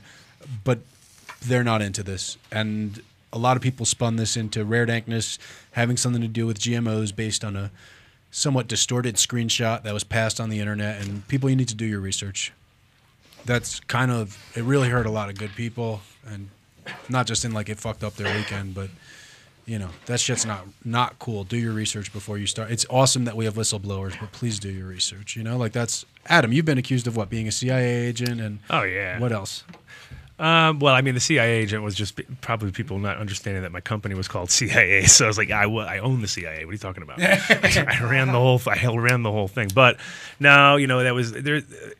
I think me, Rob Clark, Dave Watson, we all got accused by the same guy of being narcs in our own world just because we were Americans living in Holland growing weed, you know what I mean? And so that was to them like, oh, you guys are all narcs, whatever. But I mean, those kind of things. I think if you're not ever called a narc in this industry, then you didn't do much, you know what I mean? Because you haven't been around. That's part of the deal. You got to at least be called a narc once, you know what I mean? And then you just laugh it off. But Watson's the dude from GW, right? There you go. This is my question. Here's for a segue. You. I'm good at these now. Tell me. But here's my question. Like the only time I met Watson, I was with you. Mm-hmm. And it was actually, I flew home from that experience and did Thanksgiving. So you can do both the cup and Thanksgiving. It's possible, but it's possible.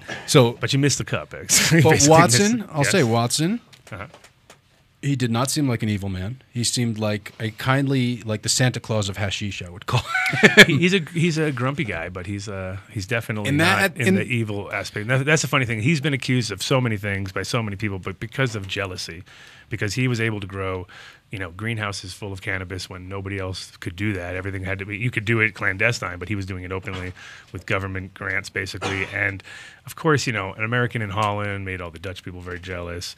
But of course, it's also a lot of that research had to be done in Holland, and America really. And I'm sure he had done research for people that needed that. There was nowhere else they could do it, and he fit that bill. So for years they had the ability to work with, make hash out of it, do whatever, and so of course everybody's going to be jealous. That's part of the deal. So, and now he's not like the only owner of G. I assume there's like a board of directors, and like does he call the shots? I mean, he's working with a huge board of people. I mean, Yeah. you know that. So, and to be quite honest, it's like I know him pretty well. He's mostly sitting on his couch doing bong hits every day. So that's pretty much what he's doing. Does he recreationally smoke the hubbly bubbly? No, they only pull that out during the During that time, that special time of year. That's a once a year thing. But no, that's not really recreational because you got to get it like charged up. No, that's like running a locomotive, bro. Like just one dude shoveling the coal. So, no. But and like I said, Holland was really the only place in the world that this research was done before now. Now, of course, Israel here, there's like lots of, and they were doing research then, but at the same time, Holland was a place you could talk about it, So GW is in on this, like, because we're talking corporate cannabis today, so they're part of the picture for sure, right? For sure. Yeah, I know. And the one thing I have to say about GW that I do appreciate is the fact that they understand whole plant medicine, and that's kind of what they push. They don't push CBD only, and they're not pushing any of these things. They definitely understood that you needed. They understood the entourage effect before anybody else did, because before there was the word. Yeah, exactly. Because Watson, and that's what I told you before, is when I know that Rob and Dave Watson, and they all had, broken down into CBD and pretty much crystalline form, and you could smoke one and smoke the other. Took the THC on its own, it wasn't really working, but mix it a little bit, and again they work. So they understood that 15 years ago. And I'm sure even longer than that, but they told me about it 15 years ago. Yeah. Then they probably had tried certain blends before then. Oh yeah, no, and they definitely said this in different orders it would work differently. That's cool. So like if you didn't do this, if you did this one first and then did that one second, it didn't really work. But then if you switched the order, it did work. So it was like one was a precursor to the other one, or one was opening up something, making it acceptable for you. Dude, let's get them to talk about that on the show one time, dude. No one knows. If I've never heard of that, then I'm pretty sure it's not commonly out there. We had Rob, but we'll definitely get Dave on. Let's get them both at the same time. Ooh, it's hard because Rob's always fishing and Dave's always on his couch doing bong hits. So that's pretty. As far as I know, I mean, I'm sure he has plenty of other things. Okay. So I want to. In his shorts, by the way. I want to bring anybody who knows him knows that. I'm a shorts guy myself, so I respect. House is like you're in Amsterdam. The house is 90 degrees. He's in his shorts. He thinks he's in Jamaica. He's just like for sure. So if we're bringing it back around to like questions based on the rumors, so I do want to say, if you're talking shit about rare dankness and GMOs, do your research. That's not true. I do know that Rare Dankness will be issuing a press release within the next bit here to make their position clear, and I'm not going to say, I don't want to put any words in anyone's mouth, but clearly I'm rocking the RD shirt. Yeah, Ryan's rocking the RD hat. Thanks for the hat, Scott. Appreciate it, dude. We are hot Scott, hat Scott. Hat Scott. Clearly, we're the sorts of people who don't support people who do things we disagree with, and we support Rare Dankness. That's that. Well, I don't know. We got 14 more minutes on this, and then I'm really excited. We're bringing on Jamaica, man. Yeah, man. Don't even try.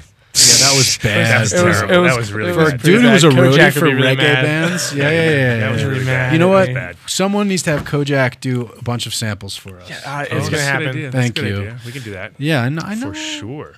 Or we could have Ross Iyah. I don't know if it's Ross Iyah V or Ross Iyah 5. I don't know how he prefers to have it said. You have to ask the first question. There it is. But he is. You may have read some press about a Rasta Ganja cartel that threatened pandemonium if the government in Jamaica. Why do they call it a cartel? Because it was the news calling it that. They didn't call it that. It's a growers union. I know. They're an organization. Hemp and cannabis farmers. Yeah, come on. Ganja, yeah. But they threatened pandemonium if the government doesn't grant exclusive marijuana rights to the poor Rastas. And dude, I mean, that's kind of like what we're talking about, bro. Like, it's exactly what we're talking about. It's in America, it takes a different form, and in Jamaica, it takes a different form. But in America, it's this subtle infiltration. It's a corporate dude telling his friends this is a great. We worked a long time and we fought really hard. You fucking way longer than me, Adam, and took a lot of fucking risks to get here. Oh, sure. And that's exactly what their whole stance is that over the years, all the people that took the risks definitely need to be the ones to benefit now that we're getting to step it up. And we'll also have the most experience along the way, So, and by surviving this long to get to this point, you have, that's a proven track record in itself. Unless you rolled on everybody and you've been out, you know what I mean? Unless you've been busted 10 times, rolled on everybody and somehow are living the life. But for anybody who's really made it through the whole game, touches with the law, of course, usually along the way, but as long as you just kind of like everybody I know who's a grower, they got in trouble 6 months later they're growing again. You know what I mean? There's hardly any of them quit. If they did quit, it was like not really passion. It wasn't their passion to begin They were with. just giving it a shot. Yeah, they were just doing it for the money, basically. And if it was anything that not for the money, if it was just a passionate thing, nothing stopped them. You know what I mean? So, literally, like the day after, setting up shop in the same spot. You know what I mean? And just, and then after a while, that's why we're where we are, because we've ground them down over the years. And I got to say, like, on that note, that was with not only without the protections that people we potentially have as we come into the legitimate world, but with like all the protections of the legitimate world working against you. Imagine if you had, how many grows have been ripped off, just jacked. Imagine if the cops protect that shit. You know what I mean? Like, imagine if the whole thing was flipped. Not only are odds against you, but odds are in your favor, as they generally are with business in this country. Yeah, well, I mean, imagine like if you you could get crop insurance on all your crops, and you'd be like, oh, I got spider mites.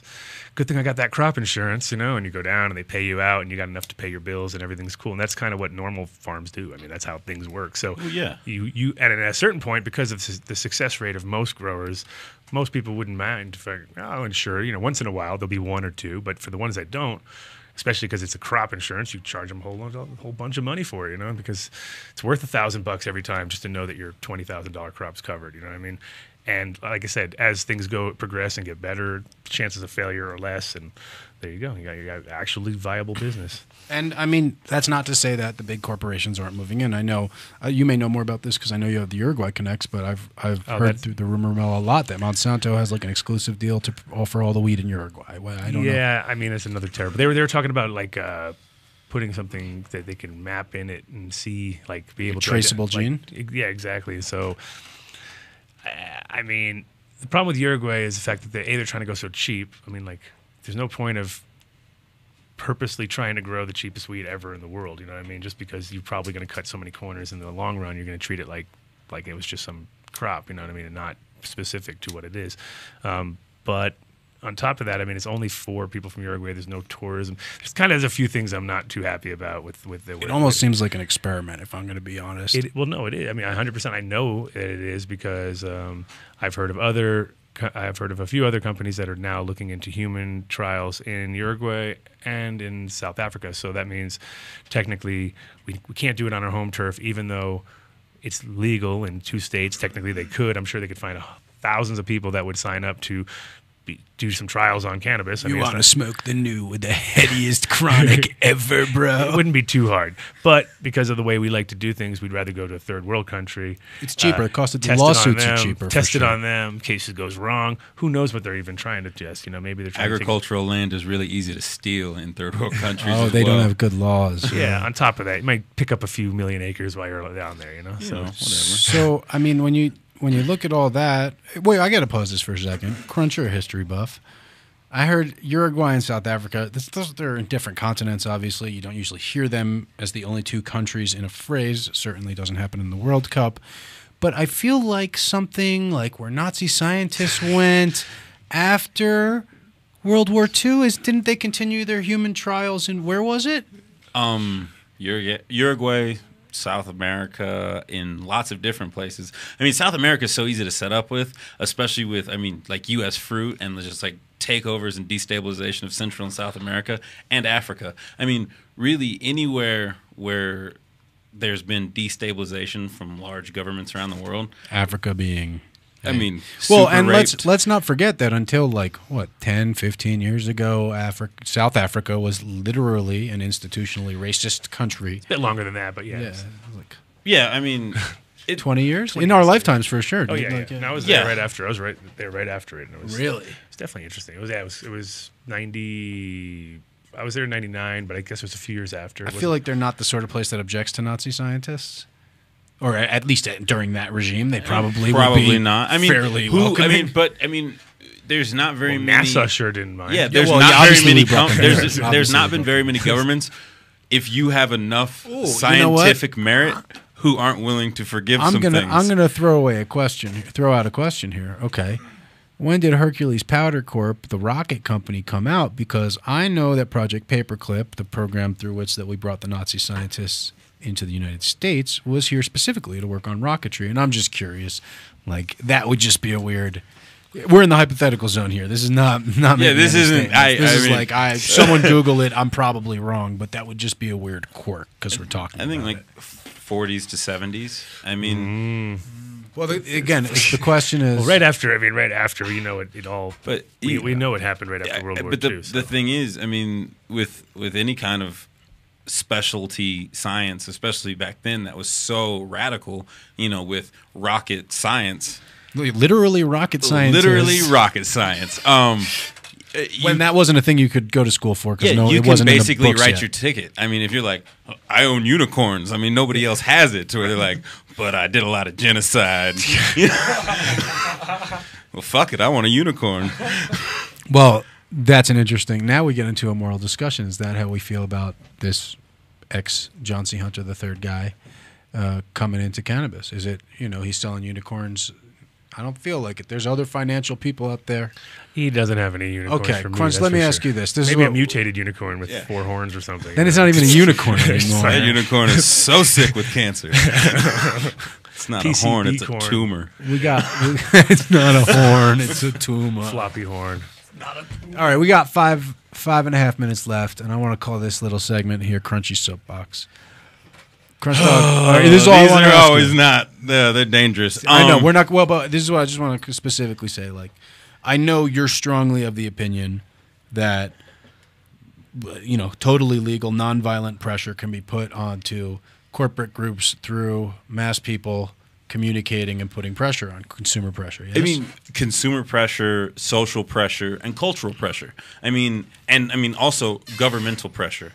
I mean, if you have the ability to vote or contact anyone in government, I mean, if the people speak out, there is a shift. I mean, look at cannabis. I mean, people want it, so that's what we're getting.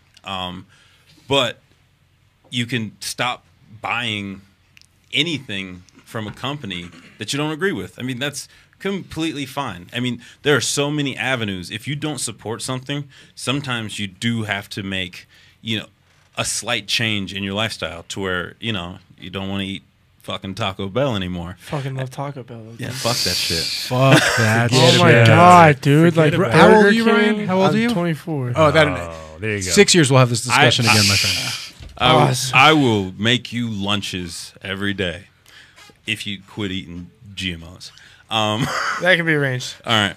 But, I mean, so really ask questions, and specifically the questions that don't seem like questions you should ask of authority figures, where it seems like you might get in trouble for asking that question. Fuck it. Ask it. Like acting like holding them accountable the way an authority would hold you accountable? I mean, yeah, exactly. Ask why he was in charge of these companies. When, as a chemist, you can go to a shitload of non-multinational corporations that are known for, war crimes, FDA just super sites, like to where they have to scrap all the topsoil in an entire town. Dude, evacuated a town. Like, oh shit, everybody leave. You know how fucked We're up gonna it pay is when you you have off to to throw leave. away the dirt? Yeah. This fucking dirt is too dirty. We got to get rid of this shit. Throw it in the ocean. Exactly. I mean, it's so, and you're talking about people for profit who have destroyed the earth for not you, but for your kids. I mean, if you really want to get existential, I mean, you merely borrow the world from your children.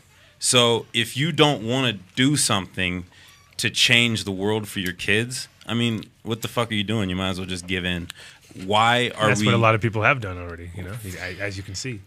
Wait, so if I eat Taco Bell, am I fucking giving in? Dude? You are. You're giving in. You are literally. You are making my fight harder. Like, I was planning on leaving here and hitting that McDonald's on the corner. As a down there. farmer and a chef, not with you're ruining my livelihood. I won't eat McDonald's or Taco Bell anymore. Really? Yeah, well, I mean, I don't have kids, but I don't want my kids to be all fucked up. It doesn't even matter about Taco your Bell. kids. It's the royal kids. Like I mean, it's the next generation. I mean, our economic situation right now is fucked up from generations previous. Our environmental situation is fucked up from generations previous. Why can't our socio-political situation is fucked up with a new Islamic caliphate rising up? Oh, it's just, Why can't we just end it with us? I mean, why can't we be the catalyst for change? I mean, if you really do have a passion for this amazing plant, or even just for health, I mean, ask questions, talk about it. Don't jump to conclusions. Don't, just, attack different individuals with absolutely no information.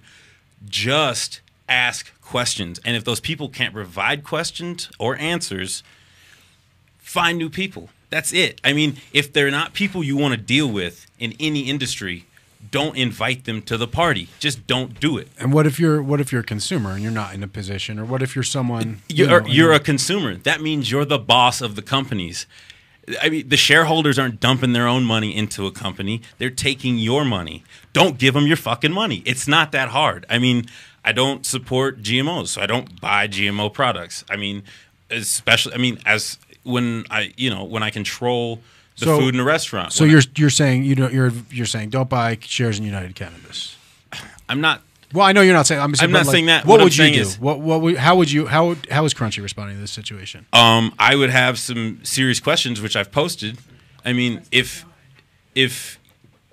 they can't answer my questions, why should I do business with you? And that is their job, is to tell me why I should do business with them. If they can't satisfy me, then I wouldn't do business with them. That's every company, United Cannabis, Monsanto, any company that I'm giving my money to. If I don't want to deal with them, I don't deal with them. And if they can't answer the questions to your satisfaction, you don't want to deal with them. Why would you deal with anybody? If you pull up to a restaurant and a guy says, I'm the valet, and he's dressed like a hobo, and you're like, are you really the valet? You're not going to just be like, fuck it, here's my keys. Like, you ask some questions, So ask some questions. If you're not willing, I mean, health is all you got, really. Health in the earth. They're intrinsically linked. I was going to say they're both the same. Yeah, I mean, the earth, if it's unhealthy, you're unhealthy, So if you're really interested in living, fucking don't do business with people who are trying to kill you. So we got a shouts to Way to Grow. There you go. Good one, Crunch. Yeah, Crunchy. Everyone, applause for Crunchy in studio. Soapbox. Yeah, Crunchy Soapbox. Crunchy Soapbox. We need a little jingle. We'll do a jingle next. Yeah, I'm gonna So, shouts to Way to Grow. Again, all over Colorado, 6 locations. Here in Denver, 3. So all over. Where's the Gigano one again? It's 1051 South Platte River. And they have everything there. Go there, check it out. 20,000 square foot. She was just in there yesterday. Went in there to pick up some Z7, and I think I got some Fisan from the one on 27th. So thanks, guys. Fisan's an excellent thing to pick up. Excellent product. Fisan is a sterilizing. It's like bleach that's safe for plants, essentially. It's an everything-icidal. Yeah, it kills everything. But it kills everything except plants, pretty much. Yeah, it's awesome stuff. All right, so let's. I believe we have a caller on our line. Do we have you there, caller? Yes. Please introduce yourself. This is Iyah from Jamaica. There you go. You got your answer. Iyah, bless, man. Thank you for coming on the show. It was great to connect with you earlier this week. Yeah, I was told that you wanted me to do an interview pertaining to the launch that we had here in January pertaining to the decriminalization and legalization of cannabis, marijuana.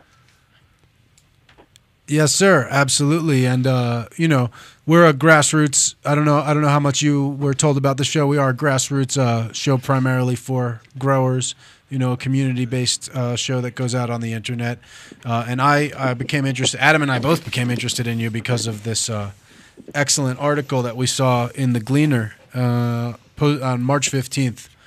And sort of talking about the Westmoreland Hemp and Ganja Farmers Association and what your stance is as a group, and it's a stance that we're very sympathetic with.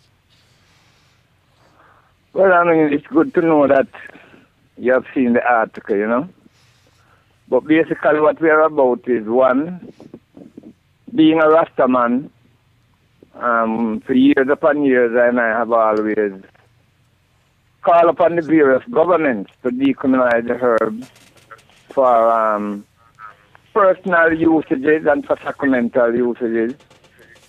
And two, now that there has been talk about decriminalizing and legalizing, we are concerned about how much will the grassroots people, the people who have been involved with the production and usages of herb, will be marginalized or, discriminated against in the interest and benefit of these big rich people who normally, because there will be money involved, would want to manipulate the market if given a chance, For sure, yeah. And so when is it going to go? When is it going to affect? Like, when is this policy going into effect? Yeah, what is the structure right now? And I believe there are meetings going on, I've heard, with a number of different groups coming down from, the United States and coming from Canada. And they're meeting with the Prime Minister. Could I ask you to turn your speakers down on your end, please? No, I'm not on speaker, Okay, cool. Cool. And do we have another caller on the line? Is that what we're going on? We're having a slight echo on our end. Tristan? Oh, so we have another caller on the line as well. Cool. All right, thanks guys for clearing that up. So yeah, I understand that there are groups coming down from all over North America to meet with the Prime Minister and be involved in. I don't know. Prime Minister Simpson Miller, I think, is taking meetings even this week, and I don't know what they meet about, and I thought you might. No, well, I don't know about different groups coming down, right? I've been told I'd have no certainty about it, right? But I can say that there have been different meetings. For example, on the 5th of April, there was the launch of the Ganja Future Growers and Producers Association, where you had groups from Canada, you had groups from same place in Colorado where you are, right? And then there was the next conference on the 22nd, between the 22nd to the 24th of May at the University of West Indies, where you had people from Canada and doctors involved in medicinal marijuana from Israel, and the university has been on board. The Scientific Research Council has been on board, different lobby groups, because Westmoreland Hemp and Ganja Farmers Association is not the only lobby group in Jamaica, but we are more grassroots based in the sense that we are trying to protect the rights of grassroots people and the sacrifices that they have made, the price that they have paid to make sure that they are not, marginalized and they don't end up being the ones who will not benefit. So directly in terms of who will be coming down to meet the Prime Minister, I really don't have any guarantee about it. But do you have any concerns about it?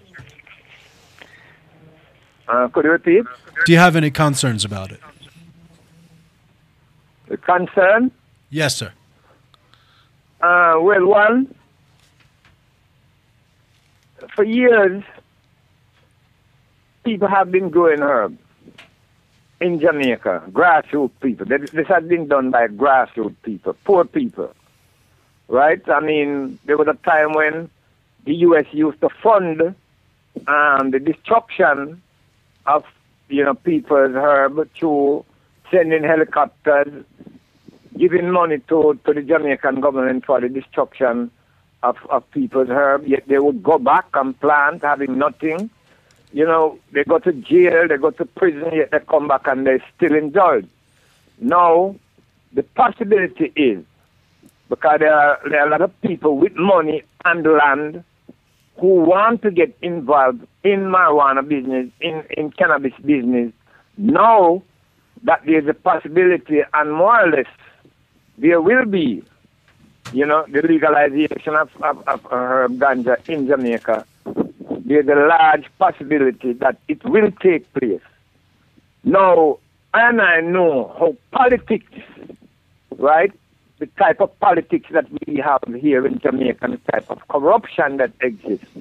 And the possibility is that big people, rich people, will be given the opportunity, the license to go ahead and plant marijuana, wherein the individuals who were involved in the production of marijuana over the years, who have gone to jail, who have gotten button licks, who have gone to prison, the great possibility is that these people won't be given any license, but rather will be used as planters for those who have money and land. That is our main concern. Yeah, it's sort of what happened out here with the people who weren't allowed to grow were the best growers because apparently they got in trouble 10 years ago or something. And so that was one of the parts of the industry here, so that it kept out the people who actually, similar story, the people who actually, would grow, and if they had problems, they'd go right back to doing it again because it was their passion, So we discussed that actually earlier. It's very similar. It seems very similar to me. So my other question then is, what does your group do to work against it, to fight it or to stop it, the trends that you're concerned about? Well, even before I answer that, I just want to say that had it not been for these people who run in trouble with the laws, then her production would have never been to the point that Jamaica is recognized as, producing some of the best herb in the world. It is because of these people consistently planting herb and developing the quality of herb why Jamaica is viewed in the way that it is being viewed now. But in terms of what we propose, we are hoping that our association will be a source of inspiration to other parishes, because we are based in Westmoreland, and that these parishes eventually will establish associations similar to ours. Eventually we can have a national association, and that this national association, along with other interest groups, for example, the University of the West Indies and other entities that want to do research, will put some pressure on the government to make sure that the rights of those who have paid the price, that these rights are guaranteed. We're also hoping that, for example, wherever there are markets now, medicinal marijuana market, that the government will stop the hypocrisy and eventually allow people who are producing medicinal marijuana to be able to market their things to countries whose governments have given permission to medicinal marijuana companies to import. Right. No, I think we actually have Tristan on the line here with you. You there, Tristan? Yes, I'm here. Awesome, Tristan. Could we ask you to maybe turn your speaker down or turn the radio down on your end? Oh, you're speaking to me? To Tristan. Yeah, the speaker. No, I don't think it's my phone that is. I don't know. I don't think it's my phone that's giving the problem. It's one of the computers. Somebody, either Tristan may have a computer. I think that goes under control right now. Yep, we sound good now. Perfect. Tristan, are you still on the line? Yes. Oh, Tristan, could we ask you to kind of weigh in on this and add your perspective and any of your comments? Well, just picking up on what Russ IV was just saying, what we are currently doing is to actually organize persons who are grassroots at the grassroots level, and Rastafari, who pretty much have been in the industry for a long time, and we're advocating that they given the same rights as any other persons, any other business entity or special interest group would have. No, we are also taking it a step further. We're also advocating that the process through which this industry is actually structured is transparent. By way of such, we want to know that we are included, at least grassroots people are included in whatever discussions is going on behind closed doors. What can we expect when the government says, okay, this is how the licenses are going to be awarded, and these kind of processes. So what we've done so far is we've launched an association, and now we have a very strong membership base. We've also looked to build coalition with other groups so that we can have a stronger voice.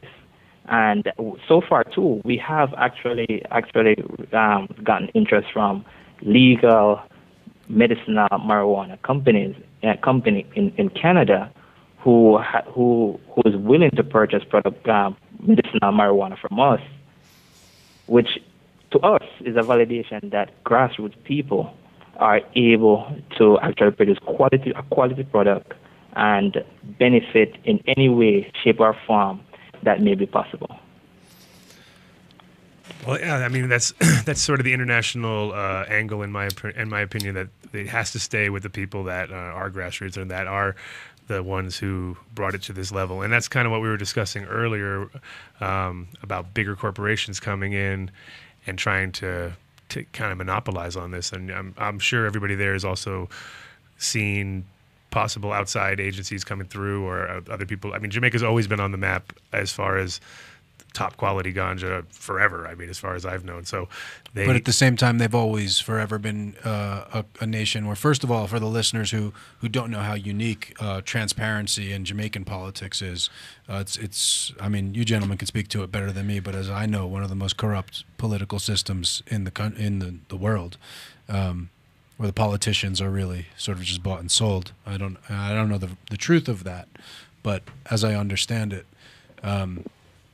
and on top of that, Jamaica being a place where not only has the government been corrupt, but corporations have come and exploited the people and exploited the land for at least 50, 60 years, if not further back.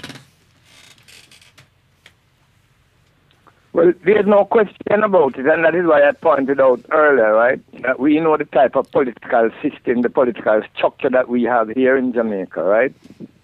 So as such, we have to demand, put ourselves in the position that we can make demands on the various governments, you know, whether past, present, future, to make sure that grassroots people are not left out of something that they have sacrificed to keep alive, right? They are the ones, some of these people, these money people who now want to come and try to monopolize the industry, are the very people who used to talk out against herb, cannabis, ganja, whatever they want to call it, in time gone. Some of them used to help to formulate laws against the production of marijuana. Why should these people be given privileges and opportunities over those who have made a sacrifice, over those who have kept the industry alive? These are our concerns and these are our questions. So, you know, if we don't put ourselves in a position to make demands and to pressure the government, obviously grassroots people will be stepped upon, will be bypassed, and the opportunity given to the big people who have their money. I think that's very much the concern among, it sounds to me, ganja farmers worldwide. Whether small growers, gardeners, or big farmers, you know, everyone who really lives their life for this plant knows that they're the best stewards for it. And I think that's the common consensus, you know. And what inspired me so much about the article I read about the Westmoreland Hemp and Ganja Farmers Association was, you know, that you really seemed that you would not tolerate this being handed over to a large corporation, and that you were prepared to, you know, protest and disrupt things if you were excluded. Yes, we are prepared to do that, and not just in our individual interest, but in the interest of the masses of our people. Right? The masses of our people of African descent who have been living in poverty for years. I mean, we know where the whole slavery thing started. And yes, one and two individuals through educational development have, you know, achieved some form of material accomplishment. But the masses, the broad masses of our people live in poverty, right? So here is a product that they have been utilizing to to help alleviate some of this poverty-stricken condition that they have been in. Yes, some of these big people, these very big people, who have been talking out on the television and have been and on the radio and have been making big statements, some of these people behind the scene do involve themselves in marijuana business. But the majority of those who benefit from marijuana business are not grassroots people. They are the ones who have been doing the production. And one or two of them have, made some money. But the masses of these people who have been planting herb don't make the quality money that some of these big rich people who have access to international market, who have access to, different entities that can make herb business, allow herb to be exported out of the country. They are the ones who really benefit. And I am saying, and the associate members of the association are saying, that it's time for the grassroots people to benefit. And if we don't put ourselves in a position, if we don't make our demand, and if the government should ever try to discriminate these people who have paid the price. And when I'm talking about this, you have people who don't plant herbs, people who are Christians, people who have never indulged in the cultivation of marijuana, but who have justice inside of them, who are concerned with the plight of poor people. They too, when you go on the street, they are very concerned about what is going to happen if these big people will be allowed to take over the industry. And I am very sure if we should take to the streets, we will have the support of the masses of our people, because they know what is right, what is wrong, and they know when justice is being displayed and when injustice is being displayed. So we are prepared to do whatever is necessary to make sure that the rights of our people are guaranteed. No, that's awesome. That's what we want to. I mean, it's great to see passion behind this whole thing, because this is probably the one thing that could definitely turn Jamaica around economically, because, I mean, everybody who goes there, the first thing they think of is ganja fields, and they get there. It doesn't matter who they are, even if they indulge or not. But to be able to eventually have an industry based on it and have there's so much opportunities for people that this could, it's literally it could be a miracle plant for the island. And we want to definitely deep respect for you gentlemen, and we want to thank you for being on the air today. We are wrapping up this segment, but I will absolutely be in touch, and we'd love to be in touch with you and see your progress down on the island. Well, I give thanks for you having me on the program, and I just want to say to you that historically and traditionally in Jamaica, people have been using herb outside of smoking it.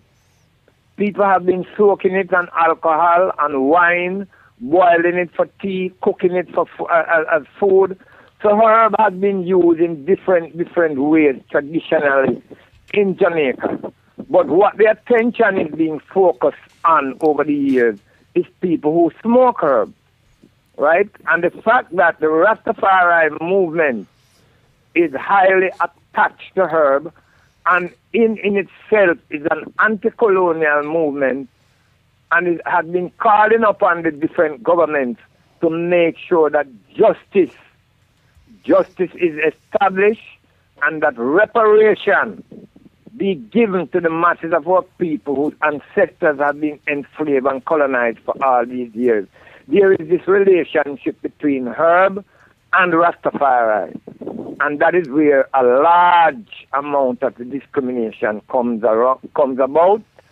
If you should examine the situation in America, there is similar attachment between herb and black people, herb and the Mexicans, and so on. So there's a lot to it, but we also need to know about the ways in which it has been used medicinally, even in America, even in Europe, in China, in India, and other places of the world, So those are the type of educational things that a program that I think needs to be established so that people can become aware that it's not just about smoking herb, but there's a great medicinal aspect attached to marijuana, you know? Oh, yeah. Absolutely. We definitely know that. Absolutely. And again, we're all in the future, we're looking forward to, helping you produce materials or pass information that you can propagate down there. So again, we want to thank you, gentlemen, for being on the line. Unfortunately, we do have to cut it off now because we only have a minute left of the show, and we will be in touch. Thank you for the opportunity. Have a great day. Thank you for the long distance call. Yeah? Give thanks. So that was interesting, huh? A little international flair to end it off. And as we know, there's a lot of people down in Jamaica right now, and it's kind of, it'd be interesting to the clash of the of the styles we have going on, because here we see the locals there definitely wanting to take control and make sure they keep control of it, and certainly feel that they don't need help. That was the one thing that I think was really clear. Like, they got this. Yeah, they got this. Just let them do it. Exactly. And I mean, to be quite honest, if you've ever been to Jamaica, they don't really need monstrosity buildings being built with indoor grows and wasting power on the grid that doesn't work anyway. And I mean, they have beautiful outdoor conditions. These people know it better than anybody. Obviously, you need to let them take care of their own, take care of themselves. That's the way their combined growing hours are like 1,000 billion more than your master growers. Exactly. Yeah. There's definitely. I mean, our friend Kojak, he was in high times 15 years ago with his garden. You know what I mean? So it's like. We know they've got their things dialed up. So we're going to do a quick shout-outs to everybody and then end it off, I guess. Let's do it. Quick shout-outs. So I'm going to give a shout-out to my beautiful wife, Cece, and baby Nick there at the HoodLab running things right now. Also, quick reminder, everybody, that the HoodLab is going to be moving, or actually closing down. We haven't even have a location yet, but we're going to be out of there at the end of the month. So this is your last month to come down and enjoy a little piece of freedom here in Colorado, or here in Denver, I should say, because there's plenty of places outside. And shout out to the farm, to Kojak. Hopefully you're listening. Oh, he's not even out there. He's out in Chicago. Kojak, not at the farm. My mom holding it down all by herself. Jeez. Yeah, we'll be out there to help you soon, Mom. And I got to definitely give shouts to my incredibly supportive wife, Reese, putting up with me she had food poisoning, and I was doing all this research on John C. Hunter III for the past 4 days, and the baby, of course, Farron. Did you practice on the baby, yelling at him? No, I didn't. No, I haven't yelled. I haven't spoken loudly or cursed in 6 weeks. Oh. 6 weeks old. So. All right, good. That's good. At least you didn't. But maybe I'll get the clip of her saying hello. She says hello to me. She's a fucking... I don't want to. Hey, you're swearing again. Like, come on. Now I'm on the radio. I don't want to use the term mutant, but she has like mutant powers. Oh, mutant powers. First it was superpowers. Yeah. Superpowers. There you go. Much more powers. Yeah. PC. All right. And we always want to say what's up, listeners. Thank you for your support. Reach out to the Adam Dunn Show on Facebook. Give us your feedback. Give us your questions. YouTube. Subscribe to the podcast at adamdunnshow.com/podcast. Booyah. All right. See you guys next week. Hopefully, we're going to lighten it up, or what are we doing? We don't know. Well, Tony's going to be giving us his responses to some of these questions, but I intend to be a lot lighter about it. I got it all out. I got it out. I just need to get the info out. That's cool. Well, hopefully, and now that Mercury's out of retrograde, everybody can go back to being normal again. Thank you very much. Have a great week.